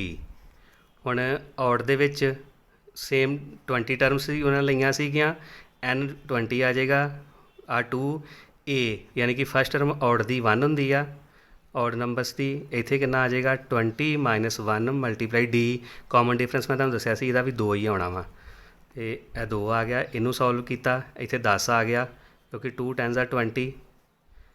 ਇੱਥੇ ਕਿੰਨਾ ਆ ਗਿਆ 2 ਪਲੱਸ 19 ਮਲਟੀਪਲਾਈ 2 ਕਿੰਨਾ ਆ ਗਿਆ 19 ਦੂਣਾ 38। ਹੁਣ ਇਹਨੂੰ ਮਲਟੀਪਲਾਈ ਕੀਤਾ 10 ਦੇ ਨਾਲ ਕਰਨਾ ਪਲੱਸ ਕਰਕੇ, ਇੱਥੇ ਕਿੰਨਾ ਆ ਗਿਆ 40। ਦਿਸ ਇਜ਼ ਇਕੁਅਲ ਟੂ 400, ਯਾਨੀ ਕਿ ਪਹਿਲੀਆਂ 20 ਟਾਂਕ ਪ੍ਰਾਕਿਰਤਿਕ ਸੰਖਿਆਵਾਂ ਯਾਨੀ ਕਿ sum of first 20 odd natural numbers is equal to 400। ਹੁਣ ਜਿਹੜੀ ਸਾਨੂੰ ਕੰਡੀਸ਼ਨ ਦਿੱਤੀ ਆ ਉਹ ਕੀ ਕਹਿੰਦੇ ਆ ਕਿ ਜਿਹੜਾ ਈਵਨ ਨੰਬਰ ਆ ਦੇਖੋ ਮੈਂ ਤੁਹਾਨੂੰ ਸ਼ੀਟ ਦਿਖਾਉਣਾ ਤੁਹਾਡੀ, ਆ ਦੇਖੋ ਕਹਿੰਦੇ ਜੇਕਰ ਪਹਿਲੀਆਂ 20 ਜਿਸਤ ਪ੍ਰਾਕਿਰਤਿਕ ਸੰਖਿਆਵਾਂ ਦਾ ਜੋੜਫਲ, ਉਹ ਅਸੀਂ ਫਾਈਂਡ ਕੀਤਾ ਹੋਇਆ ਵਾ, ਪਹਿਲੀਆਂ 20 ਟਾਂਕ ਪ੍ਰਾਕਿਰਤਿਕ ਸੰਖਿਆਵਾਂ ਦੇ ਜੋੜਫਲ ਦਾ k ਗੁਣਾ ਹੈ, ਯਾਨੀ ਕਿ ਇਹਨੂੰ k ਨਾਲ ਗੁਣਾ ਕਰਨਾ ਵਾ। ਸਾਡੇ ਕੋਲ ਈਵਨ ਦਾ ਕਿੰਨਾ ਆਇਆ ਸੀਗਾ 420, ਇਹ ਕਿਹਦੇ ਬਰਾਬਰ ਦਿੱਤਾ ਹੈ ਈਵਨ ਨੰਬਰਸ ਦਾ k ਗੁਣਾ ਔਡ ਜਿਹੜੇ ਨੰਬਰਸ ਨੇ ਉਹਨਾਂ ਦੇ 400। ਹੁਣ ਮੈਂ 400 ਜਿਹੜਾ ਮਲਟੀਪਲਾਈ ਇੱਧਰ ਆ ਕੇ ਇਹਨੂੰ ਡਿਵਾਈਡ ਕਰੇਗਾ, 420 is equal to 400 is equal to k, 0 ਨਾਲ 0 ਕੱਟ। ਹੁਣ 2 ਦੇ ਟੇਬਲ ਨਾਲ ਇਹਦੀ ਕਟਿੰਗ ਹੋਏਗੀ, 2 20s ਆ 40 ਅਤੇ 2 21s ਆ 42। ਇਹਦਾ ਮਤਲਬ ਸਾਡੇ ਕੋਲ ਵੈਲਿਊ ਕੀ ਆ ਗਈ 21/20 ਇਜ਼ ਇਕੁਅਲ ਟੂ k। ਅਸੀਂ k ਦੀ ਵੈਲਿਊ ਫਾਈਂਡ ਕਰਨੀ ਸੀ, ਉਹ ਆ ਗਈ ਸਾਡੇ ਕੋਲ 21/20। ਇਹ ਸਾਡੇ ਕੋਲ k ਦੀ ਵੈਲਿਊ ਆ ਗਈ 21/20। ਹੁਣ ਦੇਖਦੇ ਹਾਂ ਅਸੀਂ ਆਪਣੀ ਜਿਹੜੀ ਸਾਡੀ ਵਰਕਸ਼ੀਟ ਆ ਉਹਦੇ 'ਚ ਦੇਖੋ 6th ਕੁਐਸਚਨ ਕਿੰਨਵਾਂ ਆਪਸ਼ਨ 21/20, ਲਾਸਟ ਆਪਸ਼ਨ ਜਿਹੜੀ ਸੀ D, ਇਹ 6th ਕੁਐਸਚਨ ਦਾ ਆਨਸਰ ਹੋਏਗਾ 21/20। ਇਹ ਸੀਗਾ ਇਹ ਕੁਐਸਚਨ। ਸਮਝ ਲੱਗ ਗਈ ਹੋਏਗੀ ਤੁਹਾਨੂੰ। ਵੀਡੀਓ ਨੂੰ ਧਿਆਨ ਨਾਲ ਦੇਖਿਓ, ਸਕਿਪ ਨਾ ਕਰਿਓ ਕਿਉਂਕਿ ਕਈ ਇੰਪੋਰਟੈਂਟ ਗੱਲਾਂ ਵਿੱਚੋਂ ਨਿਕਲ ਜਾਂਦੀਆਂ ਨੇ ਫਿਰ। ਚਲੋ ਦੇਖਦੇ ਹਾਂ ਕੁਐਸਚਨ ਨੰਬਰ 7। ਹੁਣ ਦੇਖੋ ਜਿਹੜਾ 7 ਕੁਐਸਚਨ ਵਾ ਉਹਦੇ 'ਚ ਕੀ ਦਿੱਤਾ ਵਾ, AP ਦਿੱਤੀ ਹੋਈ ਆ ਦੇਖੋ AP 5 8 11 14 ਦਾ 10ਵਾਂ ਪਦ ਜਿਹੜਾ ਵਾ ਉਹ ਕੀ ਹੋਏਗਾ, ਦਾ 10th term of AP this is. ਅਸੀਂ ਹੁਣ ਜਿਹੜੀ 10th ਟਰਮ ਦੇਖਾਂਗੇ ਕੀ ਹੋਏਗੀ। ਚਲੋ ਦੇਖਦੇ ਹਾਂ ਸੋਲੂਸ਼ਨ। ਦੇਖੋ ਬੱਚਿਓ 7ਵੇਂ ਕੁਐਸਚਨ ਦੇ ਵਿੱਚ ਜਿਹੜੀ ਸਾਨੂੰ AP ਦਿੱਤੀ ਹੋਈ ਆ ਉਹ 5 8 11 14, ਇਹਦੀ ਅਸੀਂ 10th ਟਰਮ ਪਤਾ ਕਰਨੀ ਆ। ਸਿੰਪਲ ਕੁਐਸਚਨ ਆ। ਸਭ ਤੋਂ ਪਹਿਲਾਂ A ਇਜ਼ ਇਕੁਅਲ ਟੂ 5, ਉਸ ਤੋਂ ਬਾਅਦ D ਫਾਈਂਡ ਕਰਨਾ A2 ਮਾਈਨਸ A1, ਉਹ ਹੈਗਾ 8 ਮਾਈਨਸ 5, ਉਹ ਕਿੰਨਾ ਆ ਗਿਆ 3, D 3 ਆ ਗਿਆ ਵਾ। ਅਤੇ ਹੁਣ ਅਸੀਂ ਕੀ ਕੱਢਣਾ ਵਾ 10th ਟਰਮ। ਹੁਣੇ ਮੈਂ ਤੁਹਾਨੂੰ ਪਿੱਛੇ ਦੱਸਿਆ ਸੀ ਜਿਸ ਤਰ੍ਹਾਂ A18 ਦਾ ਫਾਰਮੂਲਾ ਦੱਸਿਆ ਸੀ, ਉਸੇ ਤਰ੍ਹਾਂ ਹੀ A10 ਦਾ ਫਾਰਮੂਲਾ ਕੀ ਹੋਏਗਾ 10th ਟਰਮ ਫਾਈਂਡ ਕਰਨੀ ਆ। A10 is equal to A plus 9D। ਹੁਣ ਇਹਦੇ 'ਚ ਵੈਲਿਊਜ਼ ਪੁੱਟ ਕਰ ਦਿਓ। A ਹੈਗਾ 5 ਪਲੱਸ 9 ਅਤੇ D ਕਿੰਨਾ ਹੈਗਾ ਵਾ 3। ਇਹਨਾਂ ਨੂੰ ਸੋਲਵ ਕਰੋ। 5 ਜਮਾ 27 ਕਿੰਨਾ ਆ ਗਿਆ 32। ਇਹ ਸਾਡੀ ਜਿਹੜੀ ਆ 10th ਟਰਮ ਹੋਏਗੀ। ਇਹ ਇਹਦਾ ਆਨਸਰ ਆ ਗਿਆ 32। ਚਲੋ ਦੇਖਦੇ ਹਾਂ ਆਪਣੀ ਜਿਹੜੀ ਵਰਕਸ਼ੀਟ ਆ ਉਹਦੇ ਵਿੱਚ ਦੇਖੋ question number 7 question the option A ਜਿਹੜੀ ਪਹਿਲੀ ਆਪਸ਼ਨ ਵਾ ਉਹੀ ਇਹਦਾ ਆਨਸਰ ਜੇ 32। ਇਹ ਸੀਗਾ ਸਾਡਾ ਕੁਐਸਚਨ ਨੰਬਰ 7। ਅੱਗੇ ਦੇਖਦੇ ਹਾਂ ਕੁਐਸਚਨ ਨੰਬਰ 8 ਕਿ ਉਹਦੇ 'ਚ ਕੀ ਪੁੱਛਿਆ ਵਾ। ਕਹਿੰਦੇ 8ਵੇਂ ਕੁਐਸਚਨ 'ਚ ਕਿ AP ਦਿੱਤੀ ਆ 10 6 2 ਦੇ ਪਹਿਲੇ 16 ਪਦਾਂ ਦਾ ਜੋੜਫਲ ਹੈ। The sum of first 16 terms of AP ਕਿਹੜੀ ਹੈ 10 6 2।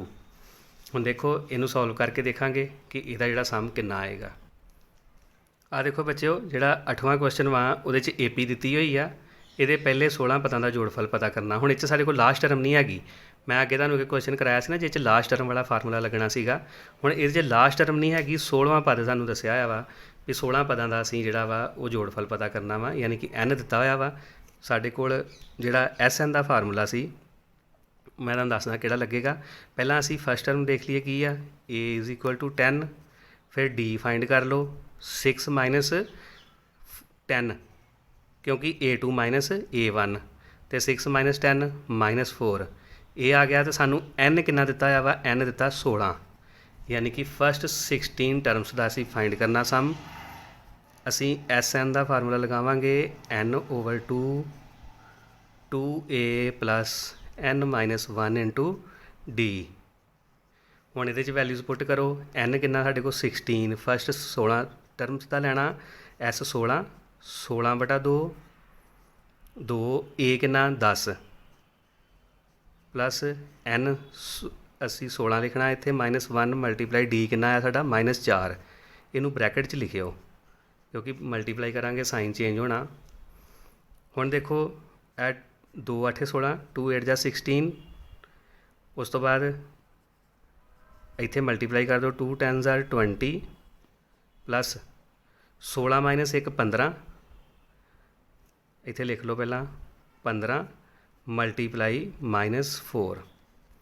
ਹੁਣ ਇਹਦੀ ਮਲਟੀਪਲਾਈ ਕਰਾਂਗੇ ਅਸੀਂ, ਸਾਈਨ ਚੇਂਜ ਹੋਏਗਾ ਇੱਥੇ। ਆ ਦੇਖੋ ਪਲੱਸ ਦੇ 15 ਵਾ, ਇੱਧਰ -4 ਪਲੱਸ ਮਾਈਨਸ ਮਾਈਨਸ 15 ਚੌਕੇ 60। ਇਹ ਆ ਗਿਆ। ਅਸੀਂ ਇਹਨੂੰ ਹੁਣ ਸੋਲਵ ਕਰ ਲੈਂਦੇ ਹਾਂ। 8 20 ਚੋਂ 60 ਗਏ ਤੇ 40 ਆਉਂਦਾ, ਲੇਕਿਨ ਸਾਈਨ ਵੱਡੀ ਟਰਮ ਦਾ ਲੱਗਦਾ ਜੇ ਵੱਡਾ ਨੰਬਰ 60 ਸੀ ਮਾਈਨਸ ਦਾ, ਮਾਈਨਸ ਨਾਲ ਲੱਗ ਗਿਆ। ਇਹਨਾਂ ਨੂੰ ਮਲਟੀਪਲਾਈ ਕੀਤਾ ਤੇ ਕਿੰਨਾ ਆ ਗਿਆ -320 8 ਚੌਕਾ 32 ਪਿੱਛੇ ਨਾਲ 0 -320 ਆ ਗਿਆ ਸਾਡੇ ਕੋਲ ਪਹਿਲੀਆਂ 16 ਟਰਮਾਂ ਦਾ ਜੋੜਫਲ S16। ਇਹ ਸਾਡਾ ਆਨਸਰ ਆ। ਵਰਕਸ਼ੀਟ 'ਚ ਅਸੀਂ ਦੇਖਦੇ ਹਾਂ ਕਿ ਇਹ ਵਾਲੀ ਆਪਸ਼ਨ ਜਿਹੜੀ ਹੈ -320 ਕਿੰਨਵੇਂ ਨੰਬਰ 'ਤੇ ਆ ਦੇਖੋ ਫਸਟ ਆਪਸ਼ਨ 8ਵੇਂ ਕੁਐਸਚਨ ਦੇ ਵਿੱਚ ਸਾਡੇ ਕੋਲ ਪਹਿਲੀ ਆਪਸ਼ਨ ਹੀ -320 ਆ ਦੇਖੋ ਇਹਦਾ ਆਨਸਰ ਕੀ ਹੋਏਗਾ -320 A ਆਪਸ਼ਨ। ਇਹ ਸੀਗਾ ਬੱਚਿਓ ਸਾਡਾ 8ਵਾਂ ਕੁਐਸਚਨ। ਇਸ ਤੋਂ ਬਾਅਦ ਦੇਖਦੇ ਹਾਂ ਕੁਐਸਚਨ ਨੰਬਰ 9 ਕਿ ਉਹਦੇ 'ਚ ਕੀ ਸਾਨੂੰ ਪੁੱਛਿਆ ਵਾ। ਦੇਖੋ ਕਹਿੰਦੇ ਇੱਕ AP ਵਿੱਚ ਜੇ A ਬਰਾਬਰ ਹੈ -7.2 D ਬਰਾਬਰ 3.6 ਅਤੇ AN 7.2 ਹੈ ਤਾਂ N ਬਰਾਬਰ ਹੈ। ਬਿਲਕੁਲ ਸੇਮ ਕੁਐਸਚਨ ਹੈ ਬੱਚਿਓ। ਬਾਕੀ ਜਿਸ ਤਰ੍ਹਾਂ ਦੇ ਸਵਾਲ ਸੀਗੇ ਇਹ 'ਚ ਸਿਰਫ n ਦੀ ਵੈਲਿਊ ਕੱਢਣੀ ਆ। ਫਰਕ ਸਿਰਫ ਇੰਨਾ ਪਿਆ ਕਿ ਇਹ 'ਚ ਡੈਸੀਮਲ ਦੇ ਦਿੱਤਾ। ਤੇ ਡੈਸੀਮਲ ਦੀ ਕੈਲਕੂਲੇਸ਼ਨ ਕੋਈ ਟਫ ਨਹੀਂ ਹੁੰਦੀ, ਬੜੀ ਈਜ਼ੀ ਕੈਲਕੂਲੇਸ਼ਨ ਹੁੰਦੀ ਆ। ਆਰਾਮ ਨਾਲ ਤੁਸੀਂ ਦੇਖਿਓ ਸਵਾਲ, ਤੁਹਾਨੂੰ ਬਿਲਕੁਲ ਈਜ਼ੀ ਲੱਗੇਗਾ। ਚਲੋ ਦੇਖਦੇ ਹਾਂ ਸੋਲੂਸ਼ਨ ਇਹਦਾ। ਆ ਦੇਖੋ ਬੱਚਿਓ 9ਵੇਂ ਕੁਐਸਚਨ 'ਚ A ਦਿੱਤਾ ਹੋਇਆ, D ਵੀ ਦਿੱਤਾ ਵਾ, AN ਦਿੱਤਾ ਤੇ N ਫਾਈਂਡ ਕਰਨਾ। ਅਸੀਂ ਇਹਦੇ 'ਚ AN ਦਾ ਫਾਰਮੂਲਾ ਲਗਾਵਾਂਗੇ। AN is equal to A plus n minus 1 multiply by D। ਹੁਣ ਦੇਖੋ AN ਦੀ ਵੈਲਿਊ ਕਿੰਨੀ ਆ 7.2। ਜਿਹੜੀ ਵੈਲਿਊ ਉੱਥੇ ਪੁੱਟ ਕਰਦੇ ਜਾਓ। A ਦੀ ਵੈਲਿਊ ਹੈਗੀ -7.2, ਅੱਗੇ ਪਲੱਸ n ਦੀ ਵੈਲਿਊ ਅਸੀਂ ਫਾਈਂਡ ਕਰਨੀ ਆ। n ਉਸੇ ਤਰ੍ਹਾਂ ਰਹੇਗਾ। D ਦੀ ਵੈਲਿਊ 3.6 ਦਿੱਤੀ ਹੋਈ ਆ, ਉਹ ਅਸੀਂ ਇੱਥੇ ਲਿਖ ਲਈ। ਹੁਣ ਇਹਨੂੰ ਬਸ ਸਿਰਫ ਕੈਲਕੂਲੇਟ ਕਰਨਾ ਤੁਸੀਂ। ਆ ਦੇਖੋ -7.2 ਪਲੱਸ 3.6 ਨੂੰ n ਨਾਲ ਮਲਟੀਪਲਾਈ ਕੀਤਾ ਤੇ ਕੀ ਆ ਗਿਆ 3.6 n ਮਾਈਨਸ 1 ਨਾਲ ਮਲਟੀਪਲਾਈ ਕੀਤਾ 3.6 ਨੂੰ ਤੇ 3.6 ਹੀ ਆਏਗਾ।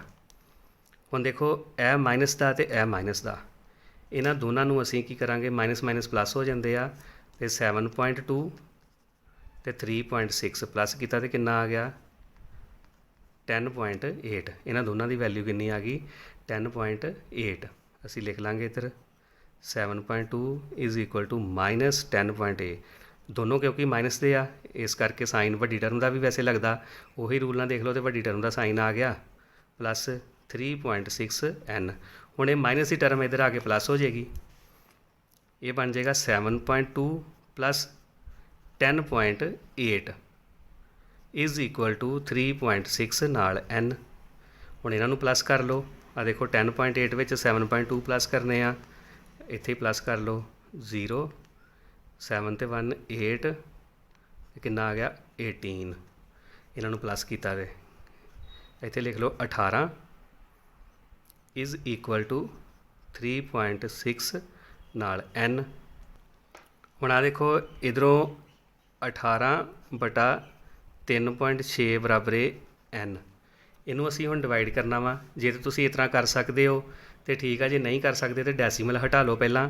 ਤੇ ਜੇ ਡੈਸੀਮਲ ਹਟਾਵਾਂਗੇ ਤਾਂ ਇਹਨੂੰ ਕਿਸ ਤਰ੍ਹਾਂ ਲਿਖਾਂਗੇ ਅਸੀਂ।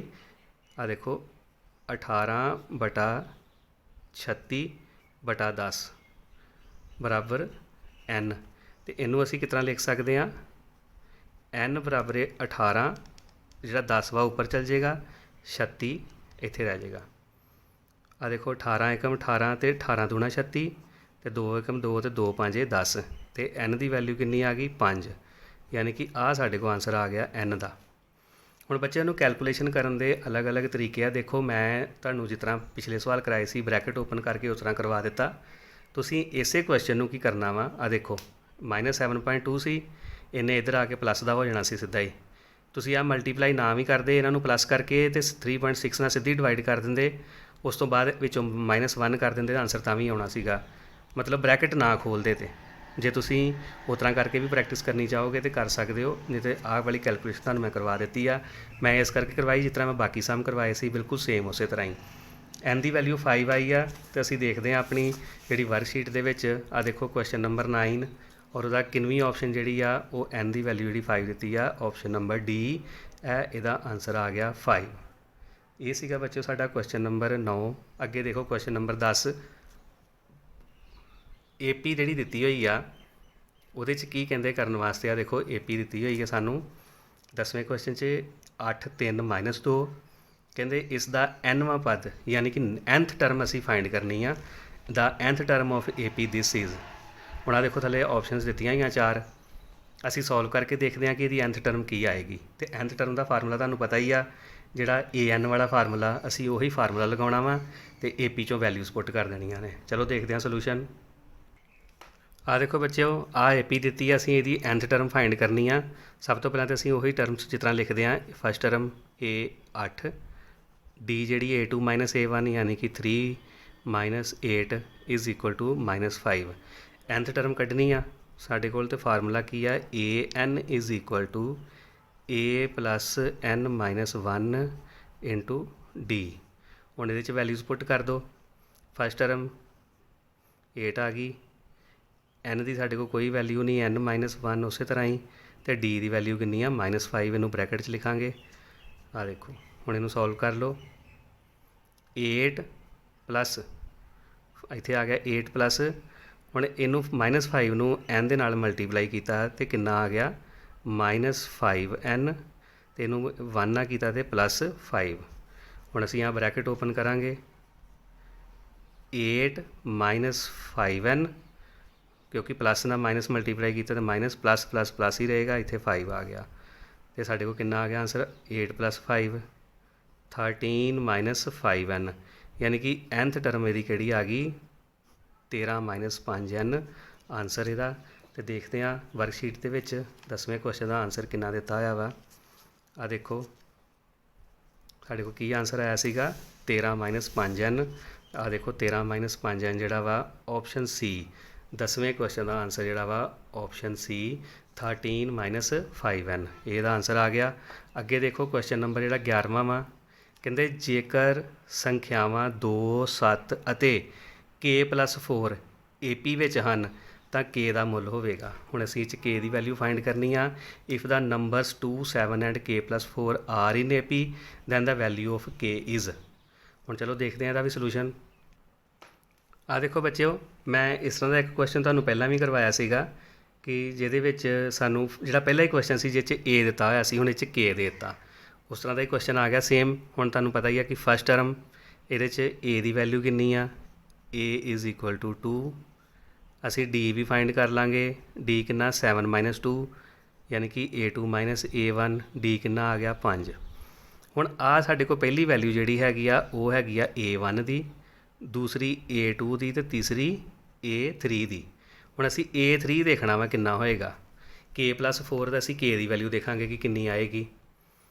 ਹੁਣ ਦੇਖਦੇ ਹਾਂ ਚਲੋ ਇਹਨੂੰ ਸੋਲਵ ਕਰਕੇ। ਆ ਦੇਖੋ ਅਸੀਂ D ਫਾਈਂਡ ਕਰ ਲਿਆ, ਇਹਦੇ 'ਚ A ਵੀ ਕਰ। ਹੁਣ ਅਸੀਂ ਇੱਥੇ ਕੀ ਲਿਖਾਂਗੇ ਕਿਉਂਕਿ ਥਰਡ ਵੈਲਿਊ ਆ A3। ਹੁਣ ਅਸੀਂ ਇੱਥੇ ਕੀ ਲਿਖਾਂਗੇ A3 the formula A + 2D। ਹੁਣ A3 ਕਿੰਨਾ ਵਾ k+4, ਅਸੀਂ ਇੱਥੇ ਲਿਖਾਂਗੇ k+4। A first term 2 plus ਆਹ ਵਾਲਾ 2 ਅਤੇ D ਦੀ ਵੈਲਿਊ 5। ਇਹਨੂੰ ਸੋਲਵ ਕਰ ਲਾਂਗੇ ਤਾਂ ਸਾਡੇ ਕੋਲ K ਦੀ ਵੈਲਿਊ ਆ ਜਾਏਗੀ k+4 ਇਜ਼ ਇਕੁਅਲ ਟੂ 2 + 10 12 ਬਣ ਗਿਆ। ਇੱਧਰ ਦੇਖ ਦਿੰਦਾ ਮੈਂ ਤੇ ਨਾਲ ਹੀ ਆ ਦੇਖੋ ਇੱਥੇ ਆ ਜਾਏਗਾ k+4 is equal to 12। k is equal to 12 ਅਤੇ +4 ਇਹਦੇ ਜਾ ਕੇ ਮਾਈਨਸ ਦਾ ਹੋ ਜਾਏਗਾ ਅਤੇ K ਦੀ ਵੈਲਿਊ ਕਿੰਨੀ ਆ ਗਈ 8। ਇਹ ਸਾਡੇ ਕੋਲ ਕੇ ਦਾ ਆਨਸਰ ਆ ਗਿਆ। ਕੇ ਦੀ ਵੈਲਿਊ ਕਿੰਨੀ ਹੋਏਗੀ 8। ਹੁਣ ਆ ਦੇਖੋ ਮੈਂ ਤੁਹਾਨੂੰ ਦੱਸਦਾ, ਇੱਥੇ ਜਦੋਂ ਅਸੀਂ ਕੇ ਨੂੰ ਪੁੱਟ ਕਰਾਂਗੇ 8 ਤੇ 8 ਜਮਾ 4 ਕਿੰਨਾ ਹੋ ਗਿਆ 12। ਸਾਡੇ ਕੋਲ ਸੀਰੀ ਕੀ ਬਣ ਗਈ 2 ਜਮਾ 5 7 ਤੇ 7 ਜਮਾ 5 12, ਯਾਨੀ ਕਿ ਸਾਡੇ ਕੋਲ ਕੇ ਦੀ ਵੈਲਿਊ ਬਿਲਕੁਲ ਸਹੀ ਆ ਗਈ ਆ। ਹੁਣ ਜਿਹੜਾ ਸਾਡਾ ਵਰਕਸ਼ੀਟ ਦੇ ਵਿੱਚ ਆਨਸਰ ਜਿਹੜਾ ਵਾ ਉਹ ਦੇਖਦੇ ਹਾਂ। ਆਪਸ਼ਨ ਨੰਬਰ ਕਿੰਨਵੀਂ ਹੈ ਇਹਦੀ 11ਵੇਂ ਕੁਐਸਚਨ ਦੇ ਵਿੱਚ। ਆ ਦੇਖੋ ਸਾਡੇ ਕੋਲ ਕੇ ਦੀ ਵੈਲਿਊ ਕਿੰਨੀ ਆਈ 8 ਤੇ ਆ ਦੇਖੋ ਇੱਥੇ 11ਵੇਂ ਕੁਐਸਚਨ 'ਚ 8 ਜਿਹੜਾ ਵਾ ਉਹ ਆਪਸ਼ਨ ਡੀ ਇਹਦਾ ਆਨਸਰ ਜੇ 8। ਇਹ ਸੀਗਾ ਬੱਚੇ ਸਾਡਾ ਕੁਐਸਚਨ ਨੰਬਰ 11। ਜਿਹੜੇ ਏਪੀ ਨਾਲ ਰਿਲੇਟਡ ਕੁਐਸਚਨ ਸੀਗੇ। ਅੱਗੇ ਸਾਰੇ ਕੁਐਸਚਨ ਜਿਹੜੇ ਟਰਾਇੰਗਲਸ ਨਾਲ ਰਿਲੇਟਡ ਨੇ। ਹੁਣ ਉਹ ਦੇਖੋ ਜਿਹੜਾ 12ਵਾਂ ਕੁਐਸਚਨ ਵਾ ਉਹਦੇ 'ਚ ਕੀ ਪੁੱਛਦੇ ਆ, ਕਹਿੰਦੇ ਦਿੱਤੇ ਗਏ ਚਿੱਤਰ ਵਿੱਚ ਡੀ ਈ ਪੈਰਲਲ ਜਿਹੜੀ ਬੀ ਸੀ ਹੈ, ਏ ਡੀ ਅਤੇ ਏ ਬੀ ਅਤੇ ਬੀ ਸੀ ਦੀ ਵੈਲਿਊ ਦਿੱਤੀ ਆ, ਤਾਂ ਡੀ ਈ ਦੀ ਵੈਲਿਊ ਫਾਈਂਡ ਅਸੀਂ ਕਰਨੀ ਆ। ਡਾਇਗਰਾਮ ਤੁਹਾਨੂੰ ਮੈਂ ਦਿਖਾ ਦਿੰਦਾ ਵਾ। ਆ ਦੇਖੋ ਆਹ ਡਾਇਗਰਾਮ ਦਿੱਤੀ ਹੋਈ ਜੇ। ਮੈਂ ਇਸ ਤਰ੍ਹਾਂ ਦੀ ਡਾਇਗਰਾਮ ਕਾਪੀ 'ਤੇ ਬਣਾ ਕੇ ਫਿਰ ਤੁਹਾਨੂੰ ਆਹ ਦੇਖੋ ਬੱਚਿਓ ਜਿਹੜਾ 12ਵਾਂ ਕੁਐਸਚਨ ਵਾ ਉਹਦੇ 'ਚ ਸਾਨੂੰ ਆਹ ਟਰਾਇੰਗਲ ਦਿੱਤੀ ਆ। ਇਹਦੇ 'ਚ ਸਾਨੂੰ ਡੀ ਈ ਪੈਰਲਲ ਬੀ ਸੀ ਦਿੱਤਾ। ਬਾਕੀ ਸਾਨੂੰ ਆਹ ਸਾਈਡਾਂ ਦਿੱਤੀਆਂ ਨੇ ਏ ਡੀ ਇੱਥੋਂ ਲੈ ਕੇ ਇੱਥੋਂ ਤੱਕ 2 ਸੈਂਟੀਮੀਟਰ, ਏ ਬੀ ਆਹ ਪੂਰੀ ਸਾਈਡ ਸਾਨੂੰ ਦਿੱਤੀ 5 ਸੈਂਟੀਮੀਟਰ ਅਤੇ ਬੀ ਸੀ ਦਿੱਤੀ 7.5 ਸੈਂਟੀਮੀਟਰ। ਅਤੇ ਅਸੀਂ ਡੀ ਈ ਫਾਈਂਡ ਕਰਨੀ ਆ ਵੀ ਆਹ ਸਾਈਜ਼ ਜਿਹੜਾ ਵਾ ਕਿੰਨਾ ਹੋਏਗਾ ਡੀ ਈ ਦਾ। ਜਿਹੜੀ ਬੱਚਿਓ ਬੀ ਪੀ ਟੀ ਥਿਊਰਮ ਜਿਹੜੀ ਸੀਗੀ ਉਹਦੇ ਵਿੱਚ ਕੀ ਸੀ ਕਿ ਜਿਹੜੀਆਂ ਇਹਨਾਂ ਦੋਨਾਂ ਟਰਾਇੰਗਲਸ ਦੀ ਇੱਕ ਟਰਾਇੰਗਲ ਆ ਉੱਪਰ ਵਾਲੀ ਏ ਡੀ ਈ ਅਤੇ ਇੱਕ ਪੂਰੀ ਟਰਾਇੰਗਲ ਜਿਹੜੀ ਏ ਬੀ ਸੀ ਸੀਗੀ। ਇਸ ਟਰਾਇੰਗਲ ਦੇ ਵਿੱਚ ਕੀ ਬਣਦਾ ਸੀਗਾ ਕਿ ਜਿਹੜੀਆਂ ਪ੍ਰਪੋਰਸ਼ਨੇਟ ਆ ਜਦੋਂ ਸਾਈਡਾਂ ਪੈਰਲਲ ਹੁੰਦੀਆਂ ਸੀ A D over D B ਅਤੇ ਏ ਈ ਓਵਰ ਈ ਸੀ, ਅਸੀਂ ਉਹਦੇ ਨਾਲ ਸੋਲਵ ਕਰ ਲੈਂਦੇ ਸੀ। ਪਰ ਆਹ ਕੁਐਸਚਨ ਤੁਸੀਂ ਧਿਆਨ ਨਾਲ ਦੇਖੋ ਕਿ ਇਹਦੇ 'ਚ ਸਾਨੂੰ ਇਹ ਸਾਈਡਾਂ ਨਹੀਂ ਦਿੱਤੀਆਂ ਹੋਈਆਂ, ਸਾਨੂੰ ਇਹ ਥੱਲੇ ਵਾਲੀ ਸਾਈਡ ਦਿੱਤੀ ਆ। ਹੁਣ ਇਸ ਤਰ੍ਹਾਂ ਦੇ ਕੁਐਸਚਨ 'ਚ ਅਸੀਂ ਕੀ ਕਰਨਾ ਕਿ ਸਭ ਤੋਂ ਪਹਿਲਾਂ ਤਾਂ ਅਸੀਂ ਇਹ ਦੋ ਟਰਾਇੰਗਲ ਜਿਹੜੀਆਂ ਬਣਦੀਆਂ ਪਈਆਂ ਨਾ ਏ ਡੀ ਈ ਅਤੇ ਇੱਕ ਫੁੱਲ ਟਰਾਇੰਗਲ ਏ ਬੀ ਸੀ, ਇਹਨਾਂ ਦੋਵਾਂ ਨੂੰ ਸਿਮੀਲਰ ਸ਼ੋਅ ਕਰਾਂਗੇ। ਇਹਨਾਂ ਟਰਾਇੰਗਲਸ ਨੂੰ ਸਿਮੀਲਰ ਸ਼ੋਅ ਕਰਕੇ ਅਤੇ ਫਿਰ ਅਸੀਂ ਜਿਹੜੀ ਸਾਈਡ ਕੱਢਣੀ ਆ ਡੀ ਈ ਉਹ ਫਾਈਂਡ ਕਰ ਲਾਂਗੇ। ਹੁਣ ਮੈਂ ਕੀ ਕਰਦਾ ਸਿਮੀਲਰ ਕਰਨ ਵਾਸਤੇ, ਵੈਸੇ ਤਾਂ ਮੈਂ ਸਿੱਧਾ ਵੀ ਇੱਥੇ ਤੁਹਾਨੂੰ ਦੱਸਾਂਗਾ, ਨਾਲ ਨਾਲ ਮੈਂ ਇਸ ਟਰਾਇੰਗਲ ਨੂੰ ਵੱਖਰਾ ਕਰ ਦਾਂਗਾ ਇਹਦੇ ਵਿੱਚੋਂ ਏ ਡੀ ਈ ਨੂੰ ਅਤੇ ਏ ਬੀ ਸੀ। ਫਿਰ ਅਸੀਂ ਦੇਖਾਂਗੇ ਕਿ ਇਹਨਾਂ ਦੀਆਂ ਸਾਈਡਾਂ ਜਿਹੜੀਆਂ ਨੇ ਉਹ ਜਿਹੜੀਆਂ ਕੋਰਸਪੋਂਡਿੰਗ ਸਾਈਡਸ ਨੇ ਉਹ ਕਿਸ ਤਰ੍ਹਾਂ ਪ੍ਰਪੋਰਸ਼ਨ 'ਚ ਆਉਂਦੀਆਂ ਨੇ। ਸਭ ਤੋਂ ਪਹਿਲਾਂ ਤਾਂ ਅਸੀਂ ਇਸ ਤਰ੍ਹਾਂ ਹੀ ਸੋਲਵ ਕਰਦੇ ਹਾਂ। ਦੇਖੋ ਸਾਡੇ ਕੋਲ ਦਿੱਤਾ ਕੀ ਹੋਇਆ ਇਹਨਾਂ ਨੇ ਡੀ ਈ ਪੈਰਲਲ ਆ ਬੀ ਸੀ ਦੇ, ਇਹ ਦੋਨੋਂ ਪੈਰਲਲ ਨੇ।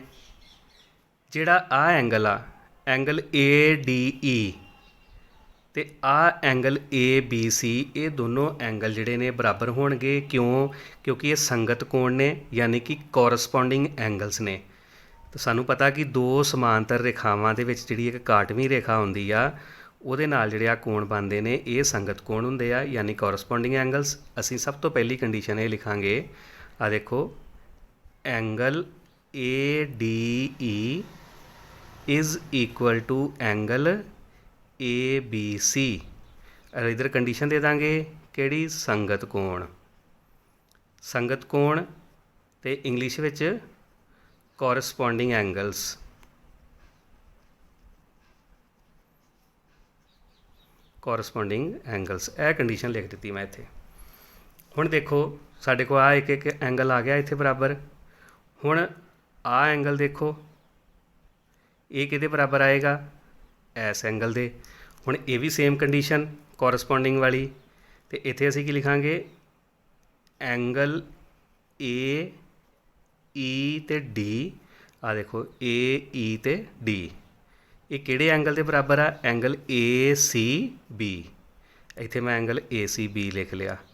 ਔਰ ਇਹਨਾਂ ਦੀ ਕੰਡੀਸ਼ਨ ਕਿਹੜੀ ਆ, ਸੇਮ ਇਹੀ ਤੁਸੀਂ ਇਸੇ ਤਰ੍ਹਾਂ ਹੀ ਲਿਖ ਲੈਣੀ ਆ ਵੀ ਇਹ ਵੀ ਸੰਗਤ ਜਿਹੜੇ ਕੋਣ ਨੇ ਕੋਰਸਪੋਂਡਿੰਗ ਐਂਗਲਸ ਨੇ, ਇਹ ਸੇਮ ਹੋ ਗਏ। ਹੁਣ ਦੇਖੋ ਦੋ ਐਂਗਲ ਜਦੋਂ ਬਰਾਬਰ ਆ ਜਾਣ ਅਤੇ ਟਰਾਇੰਗਲਸ ਸਿਮੀਲਰ ਹੋ ਜਾਂਦੀਆਂ ਨੇ ਏ ਜਿਹੜਾ ਸਿਮੀਲੈਰਿਟੀ ਜਿਹੜਾ ਰੂਲ ਹੁੰਦਾ ਉਹਦੇ ਅਕੋਰਡਿੰਗਲੀ। ਅਤੇ ਫਿਰ ਅਸੀਂ ਕੀ ਲਿਖਾਂਗੇ ਹੁਣ ਟਰਾਇੰਗਲ ਕਿਹੜੀ ਆ ਗਈ ਇਹ 'ਚ। ਇੱਥੇ ਤੁਸੀਂ ਜੇ ਪਹਿਲਾਂ ਲਿਖਣਾ ਵੀ ਹੈ ਟਰਾਇੰਗਲ ਦਾ ਨਾਮ ਅਤੇ ਲਿਖ ਵੀ ਸਕਦੇ ਹੋ। ਮੈਂ ਤੁਹਾਨੂੰ ਬੋਲ ਕੇ ਦੱਸ ਦਿੱਤਾ ਸੀ ਕਿ ਟਰਾਇੰਗਲ ਏ ਡੀ ਈ ਅਤੇ ਏ ਬੀ ਸੀ, ਇਹਨਾਂ ਦੋਨਾਂ ਦੇ ਵਿੱਚ ਅਸੀਂ ਦੇਖਿਆ ਸੀ ਆਹ ਵਾਲਾ। ਇਸੇ ਕੀ ਲਿਖਾਂਗੇ ਦੇਅਰਫੋਰ ਜਿਹੜੀ ਟਰਾਇੰਗਲ ਏ ਡੀ ਈ ਆ ਉਹ ਸਿਮੀਲਰ ਵਾ ਕਿਹੜੇ ਟਰਾਇੰਗਲ ਦੇ, ਟਰਾਇੰਗਲ ਏ ਬੀ ਸੀ ਦੇ। ਅਤੇ ਇਹ ਸਿਮੀਲੈਰਿਟੀ ਕਿਹੜਾ ਰੂਲ ਲੱਗਾ, ਏ ਐਂਗਲ ਸਿਮੀਲੈਰਿਟੀ ਦੇ ਨਾਲ।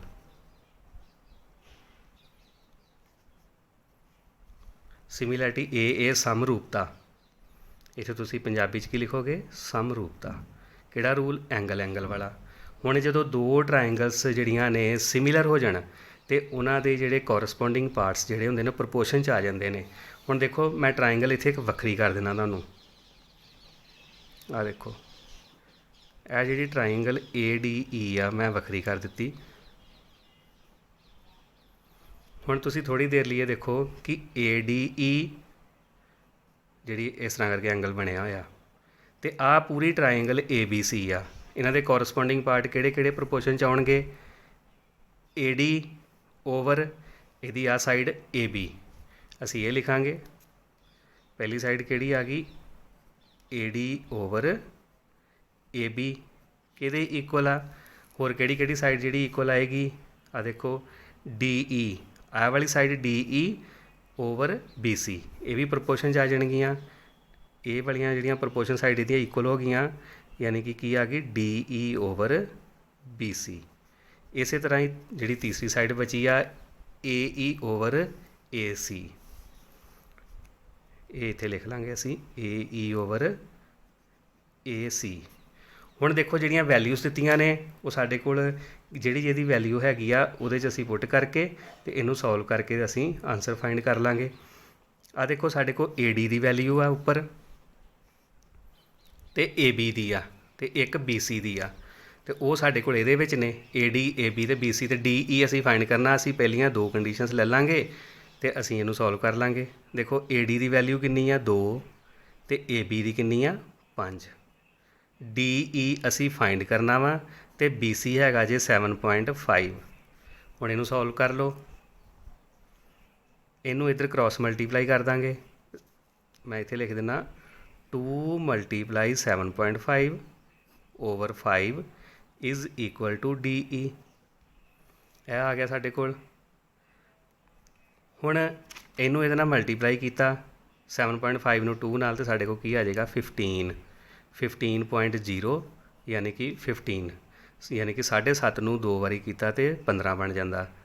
ਇਹ ਸਾਡੇ ਕੋਲ ਆ ਗਿਆ DE। ਹੁਣ ਇਹਨੂੰ ਕਟਿੰਗ ਕਰ ਦਿਓ। 5 1 × 5, 5 3 × 15, ਅਤੇ ਸਾਡੇ ਕੋਲ DE ਦੀ ਵੈਲਿਊ ਕਿੰਨੀ ਆ ਗਈ?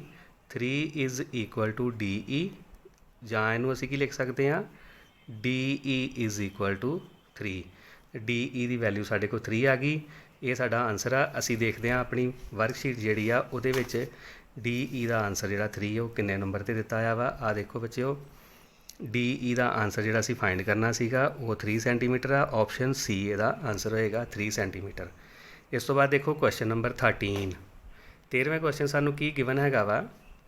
ਕਹਿੰਦੇ ਕਿ ਟਰਾਈਐਂਗਲ ABC ਸਿਮਿਲਰ ਵਾ ਟਰਾਈਐਂਗਲ PQR ਦੇ, ਯਾਨੀ ਕਿ ਸਮਰੂਪ ਵਾ, ਅਤੇ area of triangle ABC over area of triangle PQR is equal to 16 over 25 ਆ। ਕਹਿੰਦੇ ਜੇ AB 20 ਸੈਂਟੀਮੀਟਰ ਹੋਵੇ ਤਾਂ PQ ਕਿਹਦੇ ਬਰਾਬਰ ਹੋਏਗਾ? ਹੁਣ ਆਹ ਸਿਮਿਲਰ ਦਿੱਤੇ ਨੇ, ਏਰੀਆ ਸਾਨੂੰ ਦਿੱਤੇ ਨੇ ਉਹਨਾਂ ਨੇ, ਵੀ ਏਰੀਆ ਜਿਹੜਾ ਵਾ ਆਪਣੇ ਕਿਹੜੇ ਪ੍ਰਪੋਰਸ਼ਨ 'ਚ ਵਾ ਦਿੱਤਾ? AB ਸਾਈਡ ਦਿੱਤੀ ਆ, PQ ਦੀ ਵੈਲਿਊ ਫਾਈਂਡ ਕਰਨੀ ਆ। ਚਲੋ ਦੇਖਦੇ ਹਾਂ ਇਹਦਾ ਸੋਲੂਸ਼ਨ।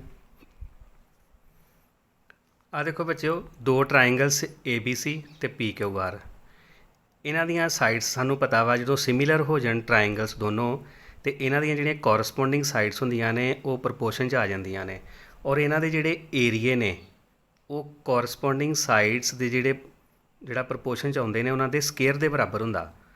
ਹੁਣ ਸਾਡੇ ਕੋਲ AB ਦਿੱਤੀ ਹੋਈ ਹੈ 20, ਅਤੇ ਸਾਨੂੰ ਕਹਿੰਦੇ PQ ਫਾਈਂਡ ਕਰਨੀ ਆ ਅਸੀਂ। ਜਿਹੜੀ PQ ਦੀ ਵੈਲਿਊ ਆ ਔਰ AB ਦੀ ਵੈਲਿਊ ਇਹ ਪ੍ਰਪੋਰਸ਼ਨ 'ਚ ਹੋਣਗੇ, ਔਰ ਇਹ ਸਕੇਅਰ ਦੇ ਬਰਾਬਰ ਹੋਏਗਾ ਇਹਨਾਂ ਦਾ ਏਰੀਆ। ਅਤੇ ਅਸੀਂ ਕੀ ਲਿਖਾਂਗੇ ਇੱਥੇ ਕਿ ਆ ਦੇਖੋ, area of triangle ABC over area of triangle PQR। ਹੁਣ ਜਿਹੜੀ ਅਸੀਂ ਸਾਈਡਸ 'ਤੇ ਕੱਢਣੇ ਆ ਪ੍ਰਪੋਰਸ਼ਨ 'ਚ ਲੈਣੀਆਂ ਨੇ ਉਹ ਕਿਹੜੀ ਆ? AB ਅਤੇ ਇੱਧਰ PQ।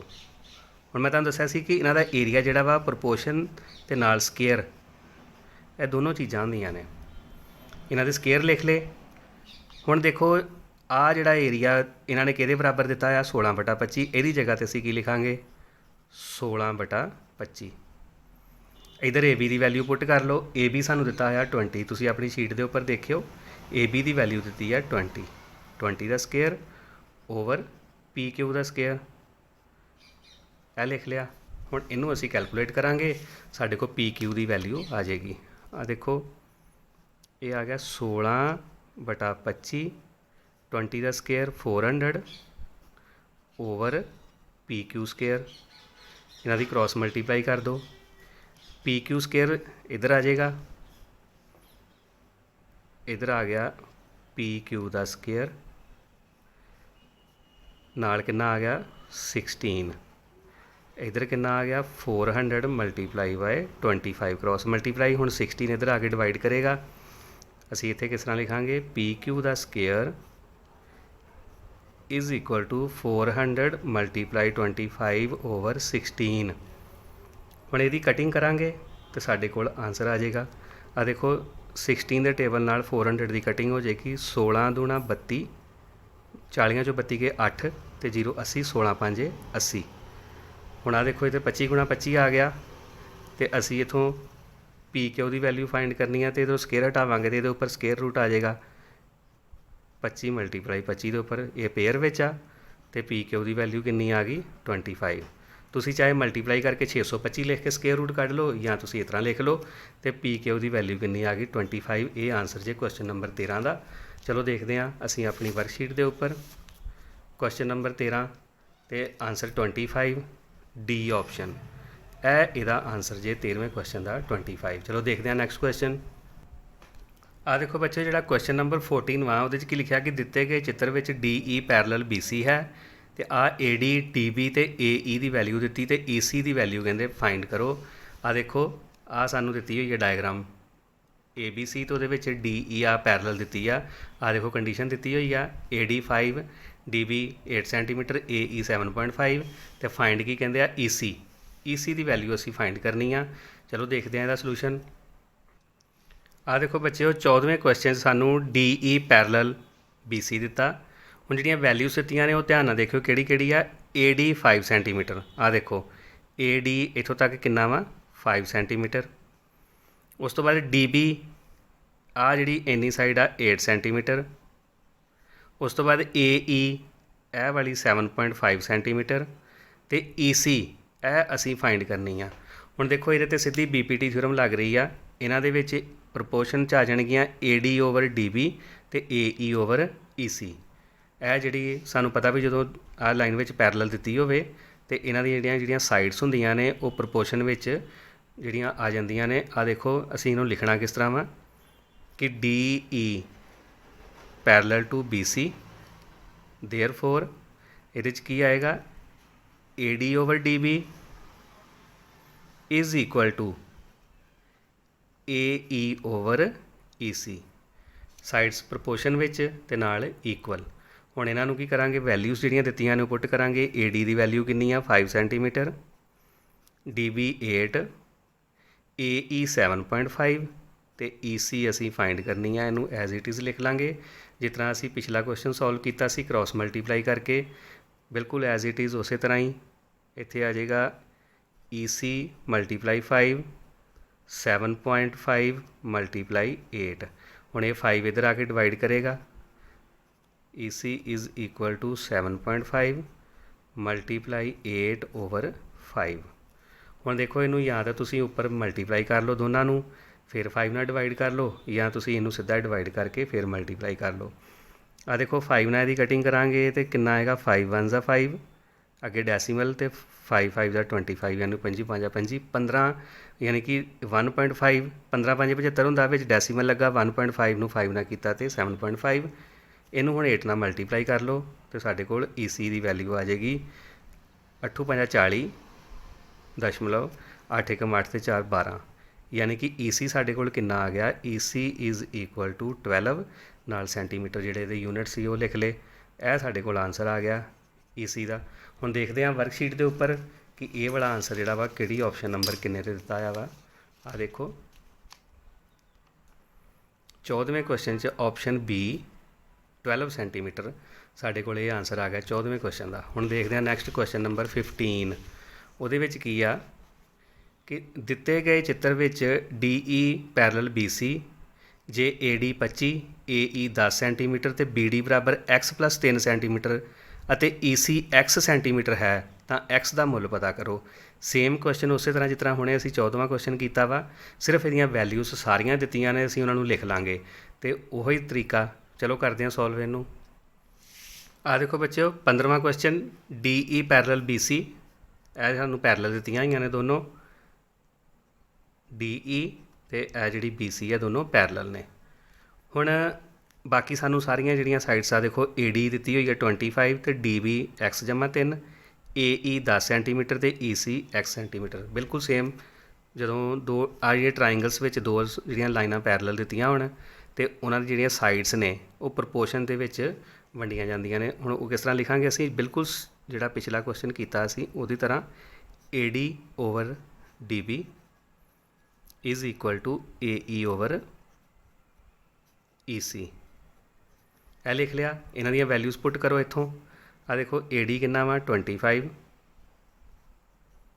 ਤੇ DB ਹੈਗਾ ਜੇ x/3। ਅਸੀਂ x ਦੀ ਵੈਲਿਊ ਫਾਈਂਡ ਕਰਨੀ ਹੈ। ਇਹਦੇ 'ਚ AE ਦਿੱਤਾ ਜੇ 10 ਸੈਂਟੀਮੀਟਰ ਤੇ EC ਦਿੱਤਾ ਹੋਇਆ ਵਾ x।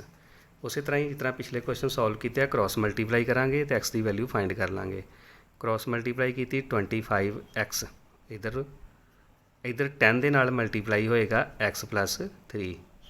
ਬ੍ਰੈਕਟ ਤਾਂ ਪਾ ਲਈ ਕਿ 10 ਨੇ ਦੋਨਾਂ ਨਾਲ ਮਲਟੀਪਲਾਈ ਹੋਣਾ। ਇਹ ਆ ਗਿਆ 25x is equal to 10x plus 10 3 30। ਹੁਣ x ਵਾਲੀਆਂ ਇੱਕ ਸਾਈਡ 'ਤੇ ਕਰ ਲਾਂਗੇ। 25x minus 10x is equal to 30। ਇਹ ਕਿੰਨਾ ਆ ਗਿਆ 15x ਇਜ਼ ਇਕੁਅਲ ਟੂ 30।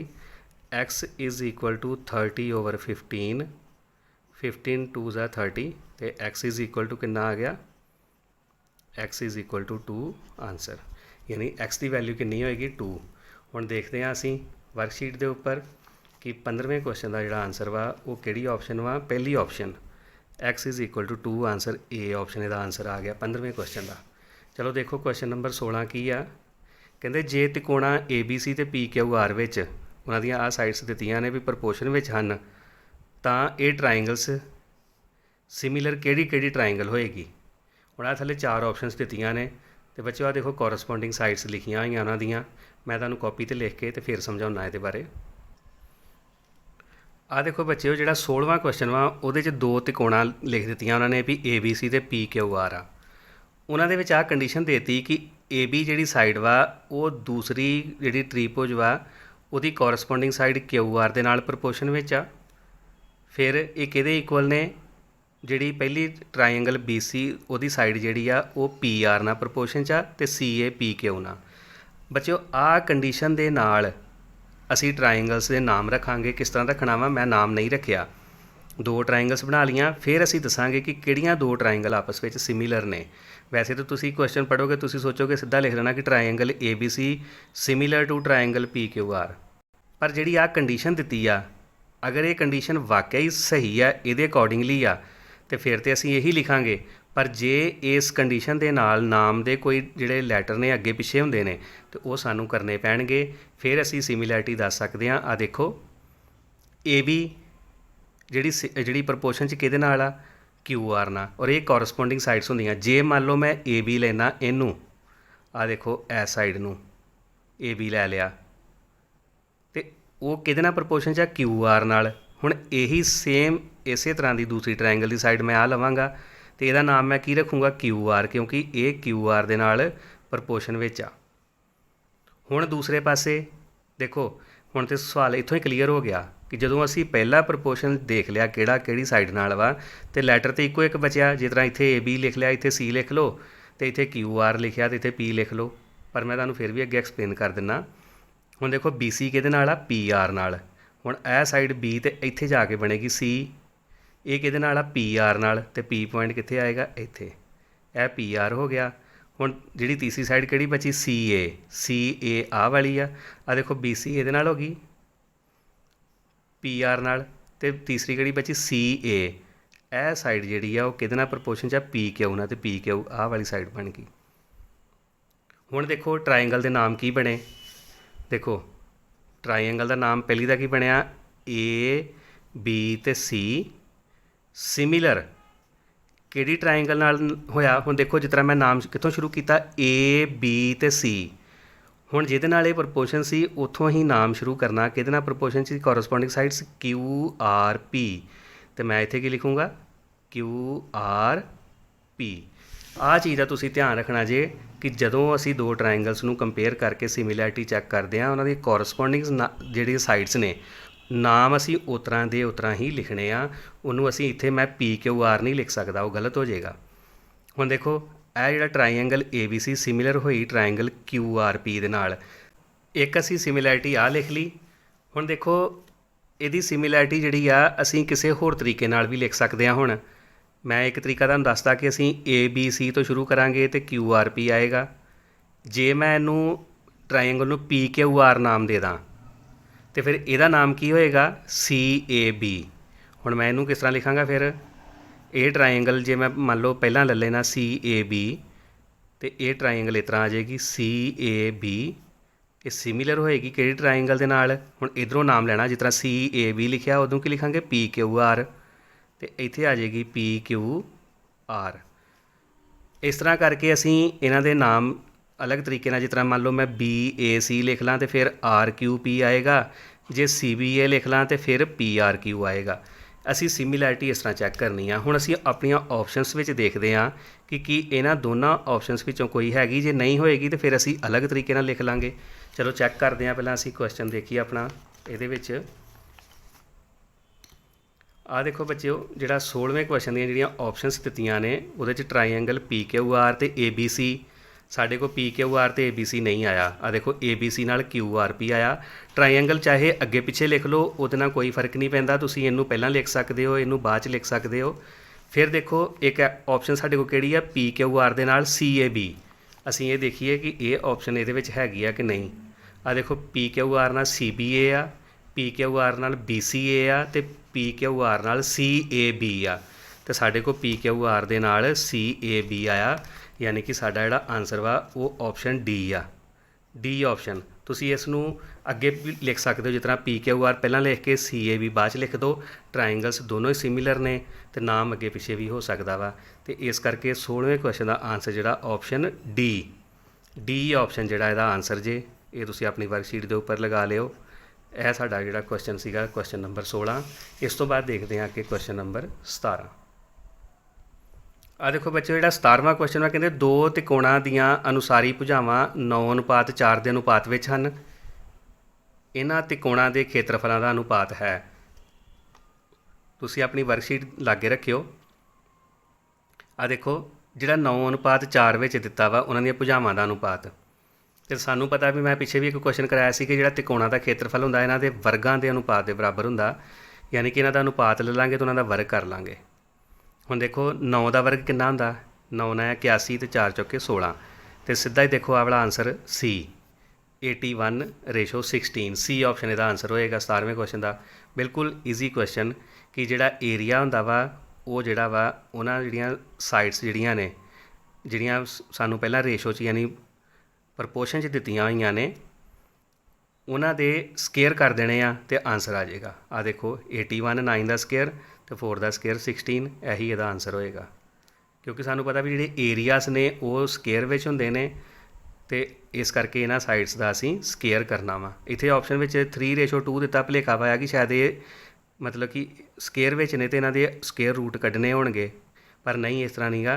ਕਿਉਂਕਿ ਜੇ ਇਹਨਾਂ ਦੇ ਇਹੀ ਕੁਐਸਚਨ ਨੂੰ ਅਗਰ ਇਹ ਸਾਨੂੰ ਸਾਈਡ ਅਨੁਸਾਰੀ ਭੁਜਾਵਾਂ ਦੀ ਥਾਂ 'ਤੇ ਉਹਨਾਂ ਦੇ ਖੇਤਰਫਲਾਂ ਦਾ ਅਨੁਪਾਤ ਦਿੱਤਾ ਹੁੰਦਾ, ਇਹੀ ਕੁਐਸਚਨ 'ਚ ਅਗਰ ਉੱਥੇ ਪਹਿਲਾਂ ਲਿਖਿਆ ਹੁੰਦਾ ਕਿ ਦੋ ਤਿਕੋਣਾਂ ਦੇ ਖੇਤਰਫਲਾਂ ਦਾ ਅਨੁਪਾਤ ਇੰਨਾ ਵਾ ਅਤੇ ਉਹਨਾਂ ਦੀਆਂ ਅਨੁਸਾਰੀ ਭੁਜਾਵਾਂ ਯਾਨੀ ਕਿ ਕੋਰਸਪੋਂਡਿੰਗ ਸਾਈਡਸ ਜਿਹੜੀਆਂ ਨੇ ਉਹਨਾਂ ਦੀ ਰੇਸ਼ੋ ਕੀ ਹੋਏਗੀ, ਅਤੇ ਫਿਰ ਅਸੀਂ ਇਹਦਾ ਆਨਸਰ ਕੀ ਦੇਣਾ ਸੀ 3:2।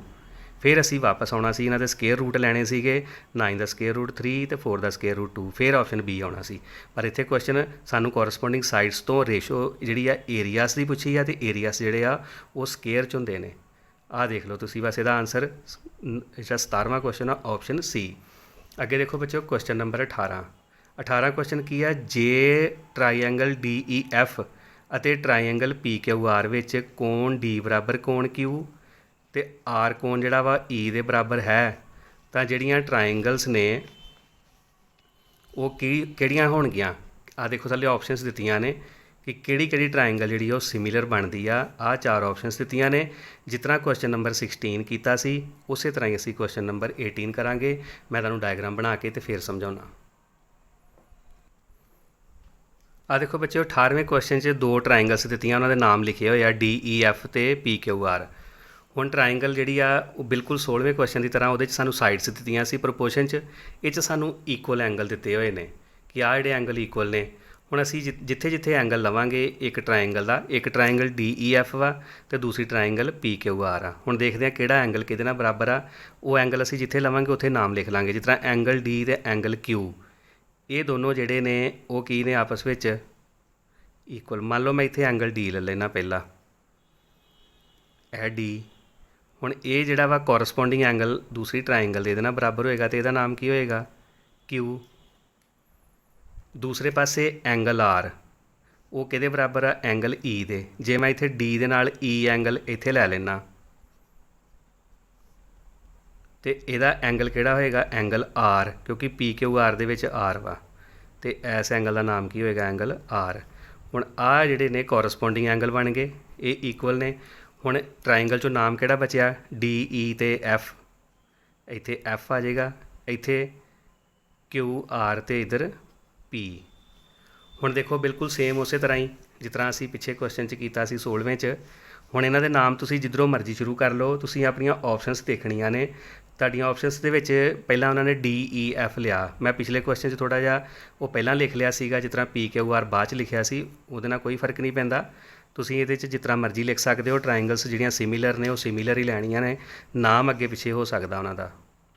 ਹੁਣ ਦੇਖੋ ਮੈਂ ਟਰਾਇੰਗਲ ਪਹਿਲਾਂ ਲਿਖ ਲਈ DEF, ਇਹ ਟਰਾਇੰਗਲ ਲਿਖ ਲਈ। ਇਹ ਸਿਮਿਲਰ ਜਿਹੜੀ ਆ ਉਹ ਕਿਹੜੀ ਟਰਾਇੰਗਲ ਨਾਲ ਬਣ ਰਹੀ ਆ।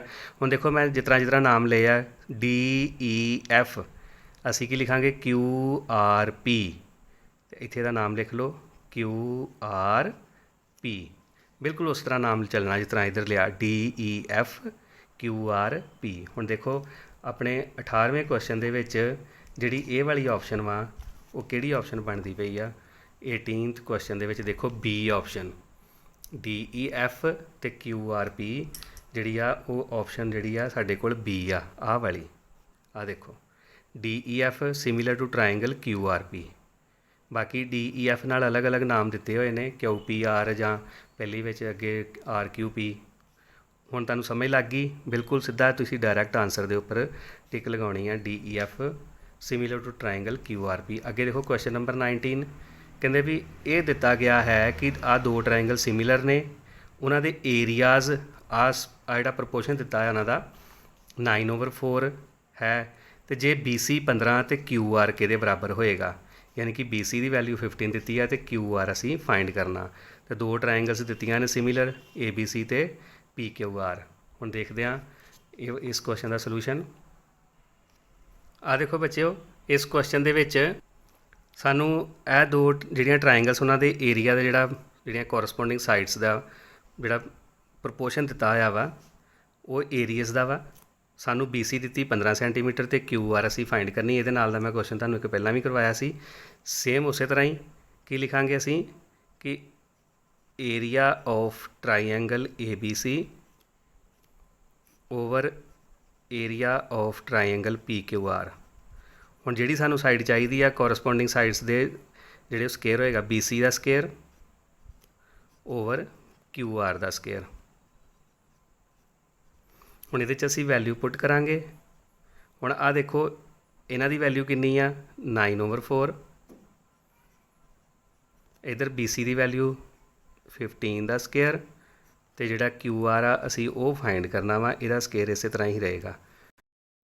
ਆ ਦੇਖੋ ਸਾਡੇ ਕੋਲ ਵੈਲਿਊ ਕੀ ਆ ਗਈ ਹੁਣ 9/4 ਇਜ਼ ਇਕੁਅਲ ਟੂ 15 ਦਾ ਸਕੇਅਰ 225 ਤੇ ਡਿਨੋਮੀਨੇਟਰ 'ਚ QR ਦਾ ਸਕੇਅਰ। ਇਹ ਆ ਗਈ ਸਾਡੇ ਕੋਲ। ਹੁਣ ਇਸ ਕ੍ਰਾਸ ਮਲਟੀਪਲਾਈ ਕਰਾਂਗੇ 9 ਮਲਟੀਪਲਾਈ ਬਾਈ QR ਸਕੇਅਰ ਕ੍ਰਾਸ ਮਲਟੀਪਲਾਈ 'ਚ ਦਿਸ ਇਜ਼ ਇਕੁਅਲ ਟੂ ਹੁਣ ਇੱਧਰ 225 ਨੂੰ ਮਲਟੀਪਲਾਈ ਕਿਹਦੇ ਨਾਲ ਕਰ ਦਿੱਤਾ 4 ਨਾਲ। ਹੁਣ ਅੱਗੇ ਦੇਖੋ ਆਹ 9 ਜਿਹੜਾ ਇਹਨੂੰ ਆ ਕੇ ਇੱਧਰ ਡਿਵਾਈਡ ਕਰੇਗਾ, ਸਾਡੇ ਕੋਲ ਕੀ ਆ ਗਿਆ QR ਦਾ ਸਕੇਅਰ ਇਜ਼ ਇਕੁਅਲ ਟੂ 225 ਗੁਣਾ 4/9। ਹੁਣ 9 ਦੇ ਪਹਾੜੇ ਨਾਲ ਇਹਨੂੰ ਕੱਟ ਦਾਂਗੇ। 9 ਦੂਣੀ 18, 4 ਅਤੇ 9 ਪੰਜਾਂ 45। ਹੁਣ ਸਾਡੇ ਕੋਲ QR ਦਾ ਸਕੇਅਰ ਜਿਹੜਾ ਵਾ ਉਹ ਕਿਹਦੇ ਬਰਾਬਰ ਆ ਗਿਆ? 25 ਚੌਕਾ 100। ਹੁਣ ਸਕੇਅਰਿੰਗ ਬੋਥ ਸਾਈਡਸ ਕਰਾਂਗੇ ਅਤੇ QR ਤੋਂ ਸਕੇਅਰ ਕੱਟਿਆ ਜਾਏਗਾ ਅਤੇ 100 ਦੇ ਉੱਪਰ ਸਕੇਅਰ ਰੂਟ ਆ ਜਾਏਗਾ। ਸਾਡੇ ਕੋਲ QR ਦੀ ਵੈਲਿਊ ਜਿਹੜੀ ਉਹ ਕਿੰਨੀ ਆ ਗਈ? QR = 10। ਆਹ ਸਾਡੇ ਕੋਲ ਆਨਸਰ ਆ ਗਿਆ QR ਦਾ। ਹੁਣ ਅਸੀਂ ਦੇਖਦੇ ਹਾਂ ਕਿ ਵਰਕਸ਼ੀਟ ਦੇ ਉੱਪਰ ਜਿਹੜੀ ਆਪਸ਼ਨ ਵਾ ਉਹ ਕਿੰਨਵੀਂ ਆਪਸ਼ਨ ਹੈ ਇਹਦੀ। ਆਹ ਦੇਖੋ ਬੱਚਿਓ, 19ਵਾਂ ਕੁਐਸਚਨ ਜਿਹੜਾ ਵਾ, ਆਹ ਦੇਖੋ 19ਵੇਂ ਕੁਐਸਚਨ 'ਚ ਉਹਨਾਂ ਸਾਨੂੰ ਕਿਹਾ ਸੀਗਾ ਕਿ QR = ਹੁਣ ਅਸੀਂ ਸੋਲਵ ਕੀਤਾ ਅਤੇ ਕਿੰਨਾ ਆਨਸਰ ਆਇਆ? 10। ਆਹ B ਆਪਸ਼ਨ ਜਿਹੜਾ ਵਾ ਇਹਦਾ ਆਨਸਰ ਜੇ 10। ਇਹ ਸੀਗਾ ਕੁਐਸਚਨ ਨੰਬਰ 19। ਅੱਗੇ ਦੇਖਦੇ ਹਾਂ ਕੁਐਸਚਨ ਨੰਬਰ 20। ਆਹ ਦੇਖੋ ਬੱਚੇ, ਜਿਹੜਾ ਨੈਕਸਟ ਕੁਐਸਚਨ ਜਿਹੜਾ ਸਾਡਾ 20ਵਾਂ ਕੁਐਸਚਨ ਆ, ਉਹਦੇ 'ਚ ਕੀ ਆ ਕਿ ਚਿੱਤਰ ਵਿੱਚ ਦਰਸਾਏ ਅਨੁਸਾਰ ਦੋ ਖੰਭੇ AB = 6 ਅਤੇ CD = 11 ਮੀਟਰ ਜ਼ਮੀਨ 'ਤੇ ਖੜ੍ਹੇ ਹਨ। ਜੇਕਰ BC 12 ਮੀਟਰ ਹੈ ਤਾਂ AD ਬਰਾਬਰ ਹੈ, ਯਾਨੀ ਕਿ AD ਦੀ ਵੈਲਿਊ ਅਸੀਂ ਫਾਈਂਡ ਕਰਨੀ ਹੈ ਇਹਦੇ 'ਚ।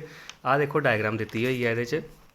ਆਹ ਦੇਖੋ, ਆਹ ਦੋ ਖੰਭੇ ਦਿੱਤੇ ਹੋਏ ਨੇ, ਇੱਕ 6 ਮੀਟਰ ਦਾ ਅਤੇ ਇੱਕ 11 ਮੀਟਰ, ਅਤੇ ਜਿਹੜਾ ਬੇਸ ਆ BD ਜਿਹੜਾ ਵਾ ਉਹ 12 ਮੀਟਰ ਦਿੱਤਾ ਆ। ਅਤੇ ਅਸੀਂ ਫਾਈਂਡ ਕੀ ਕਰਨਾ? ਦੇਖੋ AD = ਯਾਨੀ ਕਿ AD ਦੀ ਵੈਲਿਊ ਅਸੀਂ ਆਹ ਜਿਹੜੀ ਇਹਦੀ ਸਲਾਂਟ ਹਾਈਟ ਯਾਨੀ ਤਿਰਛੀ ਉਚਾਈ ਆ ਰਹੀ ਆ, ਇਹ ਦੱਸਣਾ ਵਾ ਵੀ ਦੋਨੋਂ ਸਿਰਿਆਂ ਤੋਂ ਕਿੰਨੀ ਦੂਰੀ 'ਤੇ ਨੇ। ਅਤੇ ਚਲੋ ਦੇਖਦੇ ਹਾਂ ਇਹਦਾ ਸੋਲੂਸ਼ਨ ਕਾਪੀ 'ਤੇ। ਆਹ ਦੇਖੋ ਬੱਚਿਓ, ਜਿਹੜੀ ਡਾਇਗਰਾਮ ਆ ਸਾਡੀ 20ਵੇਂ ਕੁਐਸਚਨ ਦੀ ਉਹ ਆ ਦਿੱਤੀ ਆ। ਇਹ ਖੰਭਾ ਦਿੱਤਾ ਹੋਇਆ 6 ਮੀਟਰ ਅਤੇ ਇਹਦੀ ਹਾਈਟ ਖੰਭੇ ਦੀ ਕਿੰਨੀ ਆ? ਜਿਹੜਾ CD ਜਿਹੜਾ ਪੋਲ ਵਾ ਉਹ ਹੈਗਾ 11 ਮੀਟਰ ਦਾ, ਅਤੇ ਦੋਨਾਂ ਦੀ ਜਿਹੜੀ ਬੇਸ ਤੋਂ ਜਿਹੜੀ ਦੂਰੀ ਆ, ਡਿਫਰੈਂਸ ਦੋਨਾਂ ਦਾ ਵਾ ਉਹ 12 ਮੀਟਰ ਆ।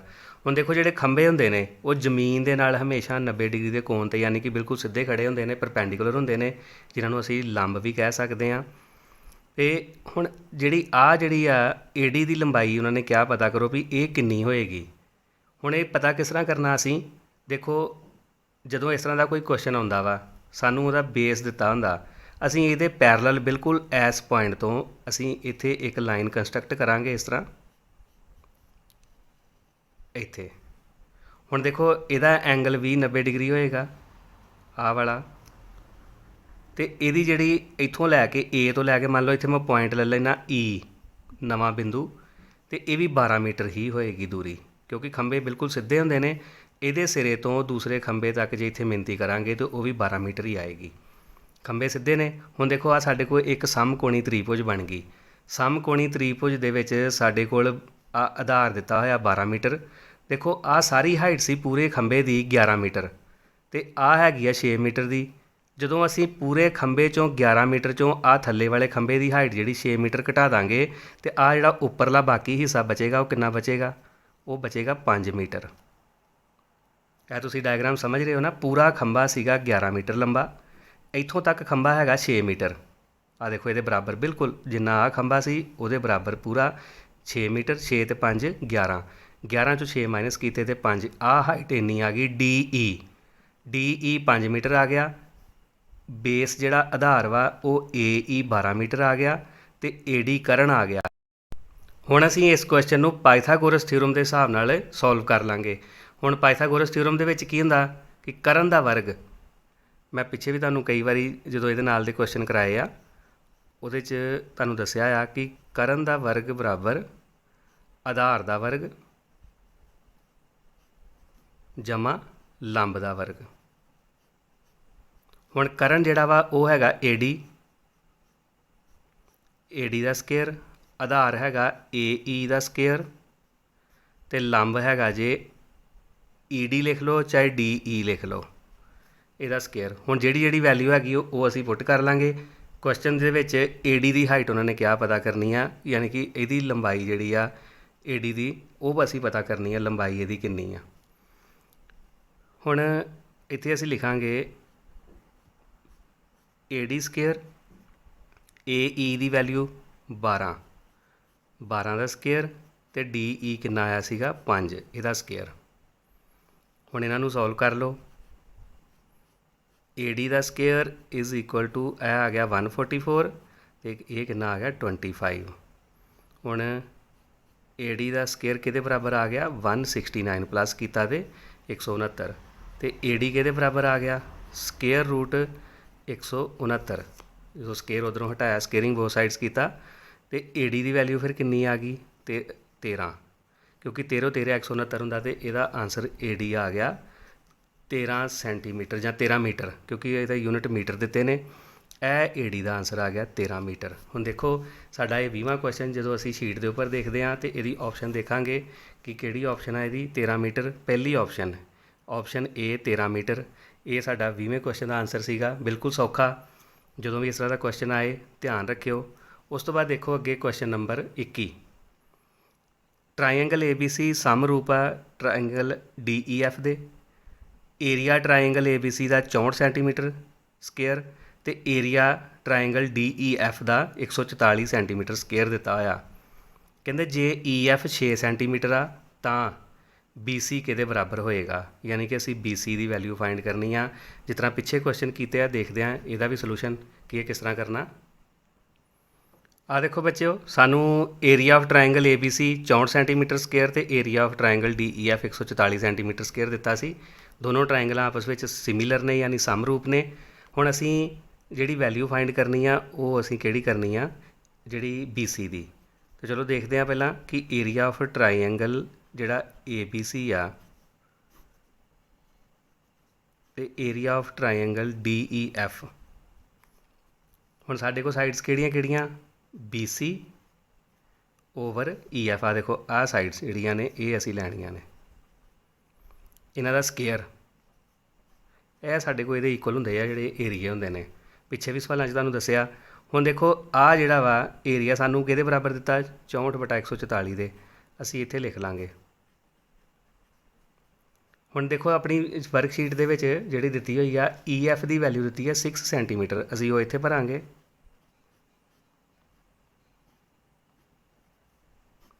ਇੱਥੇ ਹੈਗੀ ਹੈ 6 ਦਾ ਸਕੇਅਰ। ਹੁਣ ਇਹਨੂੰ ਸੋਲਵ ਕਰੀ ਜਾਵਾਂਗੇ ਸਾਡੇ ਕੋਲ ਬੀ ਸੀ ਦਾ ਆਂਸਰ ਆ ਜਾਏਗਾ। ਇਹਨੂੰ ਪਹਿਲਾਂ ਸਕੇਅਰ ਇਹਦਾ ਖੋਲ੍ਹ ਲਈਏ 64/144 is equal to B C square over 36। ਇਹ 36 ਦੀ ਇੱਧਰ ਮਲਟੀਪਲਾਈ ਕਰ ਦਿਓ 36 over 144 is equal to B C square. ਹੁਣ ਇਹਨੂੰ ਸੋਲਵ ਕਰਾਂਗੇ ਅਸੀਂ। ਇੱਥੇ ਕਟਿੰਗ ਕਰਾਂਗੇ ਸਭ ਤੋਂ ਪਹਿਲਾਂ। ਆ ਦੇਖੋ 36 ਦੇ ਪਹਾੜੇ ਦੇ ਵਿੱਚ 144 ਕਿੰਨੇ ਨਾਲ ਹੁੰਦਾ 4 ਦੇ ਨਾਲ। 4 ਛਿਕਾ 24 4 ਦੀਆਂ 12 ਅਤੇ 2 14। 36 ਬਣਦਾ 36 ਅਤੇ ਇਹ ਕਿੰਨੇ ਨਾਲ ਆ ਗਿਆ 4 ਨਾਲ।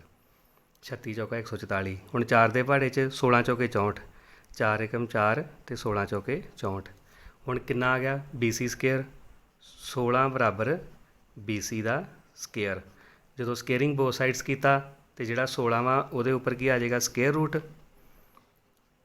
B C is equal to square root 16 ਅਤੇ ਬੀ ਸੀ ਦੀ ਵੈਲਿਊ ਕਿੰਨੀ ਆ ਗਈ 4 ਸੈਂਟੀਮੀਟਰ।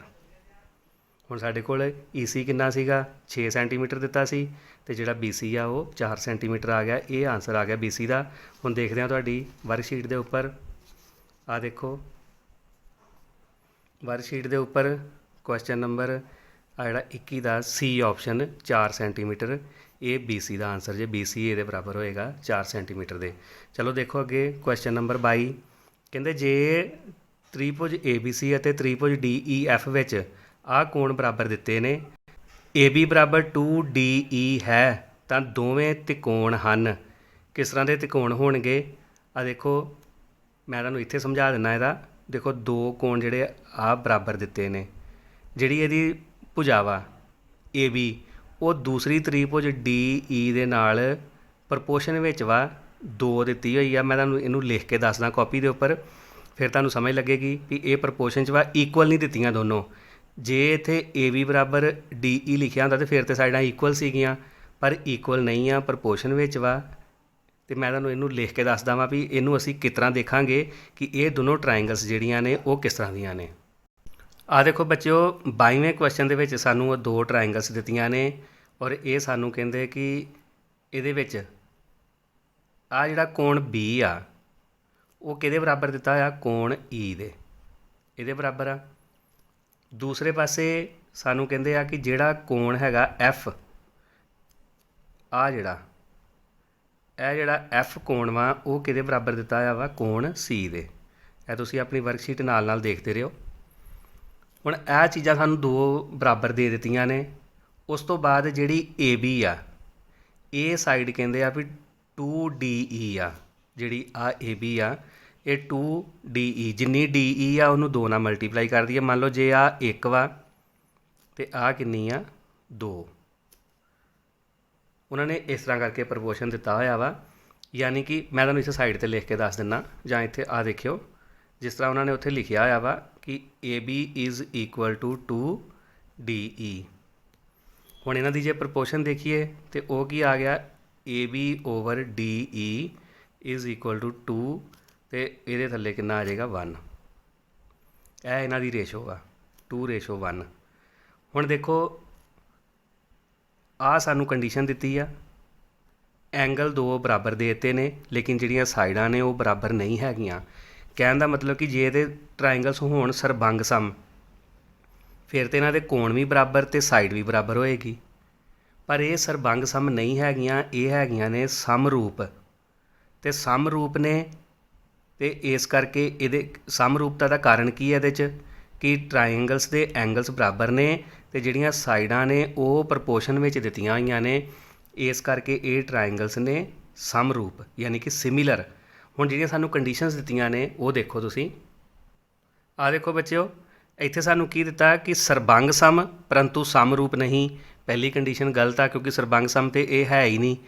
ਇੱਕ ਕੰਡੀਸ਼ਨ ਦਿੱਤੀ ਹੈ ਸਮਰੂਪ ਪਰੰਤੂ ਸਰਬੰਗ ਸਮ ਨਹੀਂ ਨੇ। ਹਾਂ ਬਿਲਕੁਲ ਇਹ ਸਹੀ ਆ, ਸਮਰੂਪ ਨੇ ਪਰ ਸਰਬੰਗ ਸਮ ਨਹੀਂ ਆ, ਇਹ ਠੀਕ ਆ। ਲੇਕਿਨ ਅਗਲੀ ਕੰਡੀਸ਼ਨ ਵੀ ਦੇਖੀਏ ਵੀ ਉਹ 'ਚ ਕੀ ਕਹਿੰਦੇ ਆ, ਕਹਿੰਦੇ ਨਾ ਹੀ ਸਰਬੰਗ ਸਮ ਅਤੇ ਨਾ ਹੀ ਸਮਰੂਪ। ਇਹ ਗਲਤ ਹੋ ਗਈ, ਕਿਉਂਕਿ ਇਹ ਸਰਬੰਗ ਸਮ ਤਾਂ ਨਹੀਂ ਹੈਗੀ ਪਰ ਸਮਰੂਪ ਹੈਗੀ ਆ। ਸਰਬੰਗ ਸਮ ਅਤੇ ਸਮਰੂਪ ਵੀ ਦੋਵੇਂ ਚੀਜ਼ਾਂ ਹੀ ਨੇ, ਅਤੇ ਇਹ ਵੀ ਕੰਡੀਸ਼ਨ ਨਹੀਂ ਜੇ ਲਾਗੂ ਹੁੰਦੀ। ਸਿਰਫ ਆਪਸ਼ਨ ਬੀ ਆ ਦੇਖੋ, ਕਾਂਗੂਰੈਂਟ ਬਟ ਨਾਟ ਸਿਮੀਲਰ ਗਲਤ ਆ, ਸਿਮੀਲਰ ਬਟ ਨਾਟ ਕਾਂਗੂਰੈਂਟ ਇਹ ਵਾਲੀ ਕੰਡੀਸ਼ਨ ਇਹਦੀ ਆਏਗੀ ਆਪਸ਼ਨ ਬੀ, ਕਿ ਇਹ ਸਿਮੀਲਰ ਤਾਂ ਹੈਗੀਆਂ ਨੇ ਪਰ ਇਹ ਕਾਂਗੂਰੈਂਟ ਨਹੀਂ ਹੈਗੀਆਂ। ਇਸ ਕਰਕੇ ਇਹਦਾ ਆਪਸ਼ਨ ਬੀ ਇਹਦਾ ਆਨਸਰ ਆਏਗਾ। ਚਲੋ ਦੇਖਦੇ ਹਾਂ ਅੱਗੇ ਨੈਕਸਟ ਕੁਐਸਚਨ। ਆ ਦੇਖੋ ਕੁਐਸਚਨ ਨੰਬਰ 23, ਇਹ ਵਰਕਸ਼ੀਟ ਦਾ ਲਾਸਟ ਕੁਐਸਚਨ ਆ। ਕਹਿੰਦੇ ਦਿੱਤੇ ਗਏ ਚਿੱਤਰ ਵਿੱਚ DE ਪੈਰਲਲ BC ਹੈ। ਜੇ AC 20 ਸੈਂਟੀਮੀਟਰ, EC 5 ਸੈਂਟੀਮੀਟਰ ਅਤੇ DE 12 ਸੈਂਟੀਮੀਟਰ ਤਾਂ BC ਬਰਾਬਰ ਹੈ। ਅਸੀਂ ਇਹ 'ਚ BC ਦੀ ਵੈਲਿਊ ਫਾਈਂਡ ਕਰਨੀ ਆ। ਚਲੋ ਮੈਂ ਇਹਦੀ ਡਾਇਗਰਾਮ ਕਾਪੀ 'ਤੇ ਬਣਾ ਕੇ ਤੁਹਾਨੂੰ ਸਵਾਲ ਸਮਝਾਉਣਾ। ਆ ਦੇਖੋ ਬੱਚਿਓ, ਜਿਹੜਾ 23ਵਾਂ ਕੁਐਸਚਨ ਆ ਇਹ ਤੁਹਾਡਾ 12ਵੇਂ ਕੁਐਸਚਨ ਦੇ ਨਾਲ ਮਿਲਦਾ ਜੇ ਥੋੜ੍ਹਾ ਜਿਹਾ। 12ਵੇਂ ਕੁਐਸਚਨ ਦੇ ਵਿੱਚ ਕੀ ਸੀ ਕਿ ਸਾਨੂੰ BC ਦੀ ਵੈਲਿਊ ਦਿੱਤੀ ਸੀ ਅਤੇ DE ਫਾਈਂਡ ਕਰਨ ਲਈ ਕਿਹਾ ਸੀ। ਉੱਧਰੋਂ ਸਾਨੂੰ ਆਹ ਵੈਲਿਊਜ਼ ਇੱਧਰ ਵਾਲੀਆਂ ਦਿੱਤੀਆਂ ਸੀ, AD ਅਤੇ AB। ਹੁਣ ਬਿਲਕੁਲ ਉਸੇ ਤਰ੍ਹਾਂ ਇਹਨੂੰ ਸੋਲਵ ਕਰਨਾ ਵਾ। ਜੋ ਸਾਨੂੰ ਦਿੱਤਾ ਵਾ ਅਸੀਂ ਦੋ ਟਰਾਇੰਗਲਸ ਨੂੰ ਸਿਮੀਲਰ ਕਰਾਂਗੇ। ਸਿਮੀਲਰ ਕਰਨ ਤੋਂ ਬਾਅਦ ਇਹਨਾਂ ਦੀਆਂ ਜਿਹੜੀਆਂ ਕੋਰਸਪੋਂਡਿੰਗ ਸਾਈਡਸ ਨੇ ਉਹ ਪ੍ਰਪੋਰਸ਼ਨ 'ਚ ਹੋ ਜਾਣਗੀਆਂ ਅਤੇ ਫਿਰ ਅਸੀਂ BC ਦੀ ਵੈਲਿਊ ਫਾਈਂਡ ਕਰ ਲਾਂਗੇ, ਜੋ ਅਸੀਂ ਇਸ ਕੁਐਸਚਨ 'ਚ ਸੋਲਵ ਕਰਨਾ ਚਾਹੁੰਦੇ ਹਾਂ। ਸਭ ਤੋਂ ਪਹਿਲਾਂ ਉਹੀ ਲਿਖਾਂਗੇ ਕਿ DE ਜਿਹੜੀ ਆ ਉਹ ਕਿਹਦੇ ਪੈਰਲਲ ਦਿੱਤੀ ਹੋਈ ਆ, DE ਪੈਰਲਲ ਟੂ BC ਇਹ ਦਿੱਤੀ ਆ। ਫਿਰ ਕੀ ਲਿਖਾਂਗੇ, ਇਨ triangle ADE and triangle ABC। ADE triangle ਆ ਛੋਟੀ ਵਾਲੀ ਅਤੇ ABC ਪੂਰੀ ਵੱਡੀ ਵਾਲੀ। ਇਹਦੇ 'ਚ ਇਹੀ ਐਂਗਲ ਫਿਰ corresponding angle D is equal to angle B। ਇਹ ਕਿਹੜੇ ਨੇ, ਕੋਰਸਪੋਂਡਿੰਗ ਐਂਗਲ। ਇੰਗਲਿਸ਼ ਮੀਡੀਅਮ ਵਾਲੇ ਬੱਚੇ ਲਿਖ ਲਿਓ, ਪੰਜਾਬੀ 'ਚ ਸੰਗਤ ਕੋਣ। ਇਹ ਕੰਡੀਸ਼ਨ ਆ ਗਈ ਬਿਲਕੁਲ ਸੇਮ ਜਿਸ ਤਰ੍ਹਾਂ 12ਵਾਂ ਕੁਐਸਚਨ ਕੀਤਾ ਸੀ। ਹੁਣ ਆਹ ਜਿਹੜਾ ਐਂਗਲ ਆ ਇਹ ਕਿਹਦੇ ਬਰਾਬਰ ਹੋਏਗਾ, ਐਂਗਲ C ਦੇ। ਕੋਰਸਪੋਂਡਿੰਗ ਐਂਗਲਸ ਇਹ ਵੀ ਨੇ, ਅਤੇ ਕੀ ਲਿਖਾਂਗੇ, angle E is equal to angle C। ਇਹ ਵੀ ਸੇਮ ਸੰਗਤ ਕੋਣ, ਇਹੀ ਕੰਡੀਸ਼ਨ ਆ ਗਈ। ਹੁਣ ਇਹਦੇ 'ਚ ਫਿਰ ਕੀ ਹੋਇਆ, ਦੋਨੋਂ ਟਰਾਇੰਗਲਸ ਸਮਰੂਪ ਹੋ ਗਈਆਂ। ਟਰਾਈਐਂਗਲ ਜਿਹੜੀ ਆ ADE similar to triangle ABC। ਔਰ ਕਿਹੜੇ ਸਿਮੀਲੈਰਿਟੀ ਰੂਲ, ਕਿਹੜੇ ਸਮਰੂਪਤਾ ਦਾ, ਐਂਗਲ AA ਸਮਰੂਪਤਾ, ਯਾਨੀ ਕਿ AA ਸਿਮੀਲੈਰਿਟੀ ਰੂਲ ਜਿਹੜੀ ਆ ਉਹਦੇ ਅਨੁਸਾਰ। ਹੁਣ ਇਹ ਦੋਨੋਂ ਸਮਰੂਪ ਹੋ ਗਈਆਂ। ਹੁਣ ਇਹਨਾਂ ਦੀਆਂ ਅਸੀਂ ਜਿਹੜੀਆਂ ਕੋਰਸਪੋਂਡਿੰਗ ਸਾਈਡਸ ਨੇ ਉਹ ਸਾਰੀਆਂ ਪ੍ਰਪੋਰਸ਼ਨ 'ਚ ਲਿਖ ਲਾਂਗੇ। ਜਿਸ ਤਰ੍ਹਾਂ AD over AB is equal to, ਦੂਸਰੀ ਕਿਹੜੀ ਆਏਗੀ, DE ਓਵਰ BC ਅਤੇ ਇੱਧਰੋਂ ਆ ਜਾਏਗੀ AE ਓਵਰ AC। ਹੁਣ ਦੇਖੋ ਸਾਨੂੰ ਜਿਹੜੀਆਂ ਵੈਲਿਊਜ਼ ਦਿੱਤੀਆਂ ਨੇ ਤੇ ਜੋ ਅਸੀਂ ਫਾਈਂਡ ਕਰਨਾ ਅਸੀਂ ਉਹ ਲੈ ਲਾਂਗੇ। ਆ ਦੇਖੋ DE ਦੀ ਵੈਲਿਊ ਦਿੱਤੀ ਆ, BC ਅਸੀਂ ਫਾਈਂਡ ਕਰਨੀ ਆ ਵਾਲੀ, ਇੱਧਰੋਂ AE ਤੇ AC ਦੀ ਵੈਲਿਊ ਦਿੱਤੀ, ਯਾਨੀ ਕਿ ਸਾਨੂੰ ਆਹ ਦੋ ਵਾਲੀਆਂ ਜਿਹੜੀਆਂ ਇਹਨਾਂ ਦੀ ਲੋੜ ਵਾ। ਇਹਨਾਂ ਦੋਨਾਂ ਨੂੰ ਲੈ ਕੇ ਅਸੀਂ ਸੋਲਵ ਕਰਾਂਗੇ। ਇੱਥੇ ਦੇਖੋ DE ਦੀ ਵੈਲਿਊ ਕਿੰਨੀ ਦਿੱਤੀ ਆ 12, BC ਅਸੀਂ ਫਾਈਂਡ ਕਰਨੀ ਆ। ਆ ਦੇਖੋ ਬੱਚਿਓ ਅੱਗੇ ਅਸੀਂ ਵੈਲਿਊ ਕਿਹਦੀ ਪੁੱਟ ਕਰਨੀ ਆ AE ਦੀ, ਤੇ AE ਦੀ ਵੈਲਿਊ ਡਾਇਗਰਾਮ 'ਚ ਦੇਖੋ ਜਾਂ ਤੁਹਾਡੇ ਕੁਐਸਚਨ 'ਚ ਦੇਖਿਓ ਆਪਣੀ ਵਰਕਸ਼ੀਟ ਉੱਪਰ, AE ਦੀ ਵੈਲਿਊ ਸਾਨੂੰ ਨਹੀਂ ਦਿੱਤੀ ਹੋਈ। AC ਸਾਨੂੰ ਪੂਰਾ ਦਿੱਤਾ ਵਾ 20 ਤੇ EC ਦਿੱਤਾ ਵਾ 5। ਜਦੋਂ ਅਸੀਂ AC ਦੇ ਵਿੱਚੋਂ EC ਮਾਈਨਸ ਕਰਾਂਗੇ ਤੇ ਬਾਕੀ ਕੀ ਬਚੇਗਾ AE। ਹੁਣ 20 ਮਾਈਨਸ 5 ਕੀਤਾ ਤੇ ਕਿੰਨਾ ਆ ਗਿਆ AE 15, ਯਾਨੀ ਕਿ ਜਿਹੜੀ AE ਦੀ ਵੈਲਿਊ ਆ ਉਹ ਕਿਹਦੇ ਬਰਾਬਰ ਵਾ AC ਮਾਈਨਸ EC। AC ਹੈਗਾ ਜੇ 20 ਤੇ EC ਹੈਗਾ 5 ਸੈਂਟੀਮੀਟਰ ਤੇ ਇਹ ਕਿੰਨਾ ਆ ਗਿਆ 15, ਯਾਨੀ ਕਿ AE ਦੀ ਵੈਲਿਊ ਸਾਡੇ ਕੋਲ ਕਿੰਨੀ ਆ ਗਈ 15। ਉਹ ਇੱਥੇ ਲਿਖਾਂਗੇ ਆਹ ਵਾਲੀ AE ਦੀ ਵੈਲਿਊ ਕਿੰਨੀ ਆ ਗਈ 15, ਤੇ ਜਿਹੜਾ AC ਆ ਉਹ ਸਾਨੂੰ ਟੋਟਲ ਕਿੰਨਾ ਦਿੱਤਾ ਆ ਦੇਖੋ 20, ਉਹ ਅਸੀਂ ਲਿਖ ਲਾਂਗੇ ਇੱਥੇ। ਆਹ ਸਾਡੇ ਕੋਲ ਆ ਗਿਆ। ਹੁਣ ਅਸੀਂ ਕ੍ਰੋਸ ਮਲਟੀਪਲਾਈ ਕਰਾਂਗੇ, ਇਹਨੂੰ ਸੋਲਵ ਕਰ ਲਾਂਗੇ। ਆ ਦੇਖੋ BC ਨੂੰ ਕ੍ਰੋਸ ਮਲਟੀਪਲਾਈ ਕੀਤੀ 15 ਦੇ ਨਾਲ ਤੇ 12 ਦੀ ਕ੍ਰੋਸ ਮਲਟੀਪਲਾਈ ਹੋ ਗਈ 20 ਦੇ ਨਾਲ। ਹੁਣ ਅਸੀਂ BC ਇੱਧਰ ਰੱਖਾਂਗੇ, 12 ਗੁਣਾ 20 ਬਟਾ ਆ 15 ਇੱਧਰ ਆ ਕੇ ਡਿਵਾਈਡ ਕਰੇਗਾ। ਹੁਣ ਕਟਿੰਗ ਕਰ ਲਓ 3 ਦੇ ਟੇਬਲ ਨਾਲ, 3 4 12, 3 5 15 ਤੇ 5 ਦੇ ਟੇਬਲ 'ਚ 5 4 20 ਤੇ BC ਸਾਡੇ ਕੋਲ ਕਿੰਨਾ ਆ ਗਿਆ BC ਬਰਾਬਰ 4 ਚੌਕੇ 16। 16 ਇਹ ਸੈਂਟੀਮੀਟਰ ਯੂਨਿਟ ਦਿੱਤੇ ਨੇ ਤੇ ਸੈਂਟੀਮੀਟਰ ਲਿਖ ਲਾਂਗੇ ਤੇ BC ਦਾ ਆਨਸਰ ਕਿੰਨਾ ਆ ਗਿਆ ਸਾਡੇ ਕੋਲ 16 ਸੈਂਟੀਮੀਟਰ। ਹੁਣ ਦੇਖਦੇ ਹਾਂ ਅਸੀਂ ਆਪਣੀ ਵਰਕਸ਼ੀਟ ਦੇ ਵਿੱਚ ਕਿ ਇਹ ਵਾਲਾ ਆਨਸਰ ਕਿਹੜੀ ਆਪਸ਼ਨ ਵਿੱਚ ਦਿੱਤਾ ਹੋਇਆ ਸਾਨੂੰ। ਆ ਦੇਖੋ ਇਹ ਆਪਸ਼ਨ ਸਾਨੂੰ ਦਿੱਤੀ ਹੈ B। ਆ ਦੇਖੋ 16 ਸੈਂਟੀਮੀਟਰ। ਤੇ ਬੱਚਿਓ ਇਹ ਸੀਗੀ ਸਾਡੀ ਜਿਹੜੀ ਵਰਕਸ਼ੀਟ ਨੰਬਰ 17 ਜਿਹੜੀ ਮੈਂ ਤੁਹਾਨੂੰ ਸੋਲਵ ਕਰਵਾਈ ਆ। ਹੁਣ ਇਹਦੇ 'ਚ 2 ਚੈਪਟਰ ਸੀਗੇ ਇਕੱਠੇ, ਅੰਕ ਗਣਿਤਕ ਲੜੀਆਂ ਤੇ ਤ੍ਰਿਭੁਜ ਵਾਲਾ। ਹੁਣ ਇਹ MCQ ਤੁਹਾਨੂੰ ਪਤਾ ਲੱਗ ਹੀ ਗਿਆ ਹੋਵੇਗਾ ਕਿਸ ਤਰ੍ਹਾਂ ਕਰਨੇ ਆ, ਤੇ ਵਿੱਚੇ ਮੈਂ ਮੈਥਡ ਜਿਸ ਤਰ੍ਹਾਂ ਦੇ ਵੀ ਦੱਸੇ ਨੇ ਤੁਸੀਂ ਸਾਰੇ ਉਹ ਧਿਆਨ ਨਾਲ ਪ੍ਰੈਕਟਿਸ ਕਰਿਓ ਇਹਨਾਂ ਦੀ। ਔਰ ਬਿਲਕੁਲ ਈਜ਼ੀ ਆ।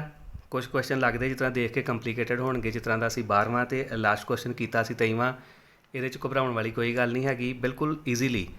ਅੱਛਾ ਬੱਚਿਓ ਇੱਕ ਚੀਜ਼ ਦਾ ਧਿਆਨ ਰੱਖਿਓ, ਵੀਡੀਓ ਨੂੰ ਲਾਈਕ ਜ਼ਰੂਰ ਕਰਿਆ ਕਰੋ, ਸ਼ੇਅਰ ਵੀ ਕਰਿਆ ਕਰੋ ਤੇ ਚੈਨਲ ਸਬਸਕ੍ਰਾਈਬ ਕਰਿਆ ਕਰੋ। ਮੈਂ ਅੱਗੇ ਵੀ ਤੁਹਾਨੂੰ ਕਿਹਾ ਸੀ ਕਿ ਜਦੋਂ ਤੁਸੀਂ ਚੈਨਲ ਸਬਸਕ੍ਰਾਈਬ ਕਰਦੇ ਹੋ ਤਾਂ ਸਾਨੂੰ ਲੱਗਦਾ ਕਿ ਜਿਹੜੀ ਸਾਡੀ ਮਿਹਨਤ ਆ, ਜਿਹੜੀ ਅਸੀਂ ਸਿਰਫ ਤੇ ਸਿਰਫ ਤੁਹਾਡੇ ਵਾਸਤੇ ਕਰ ਰਹੇ ਹਾਂ, ਉਹ ਸਫਲ ਹੋ ਰਹੀ ਆ ਔਰ ਤੁਹਾਨੂੰ ਜਿਹੜੀ ਵੀਡੀਓ ਆ ਚੰਗੀ ਲੱਗ ਰਹੀ ਆ ਔਰ ਤੁਹਾਡੇ ਕੰਮ ਆ ਰਹੀ ਆ। ਇਸ ਕਰਕੇ ਚੈਨਲ ਸਬਸਕ੍ਰਾਈਬ ਜ਼ਰੂਰ ਕਰਿਆ ਕਰੋ। ਫਿਰ ਅਗਲੀ ਵੀਡੀਓ 'ਚ ਮਿਲਾਂਗੇ। ਧੰਨਵਾਦ।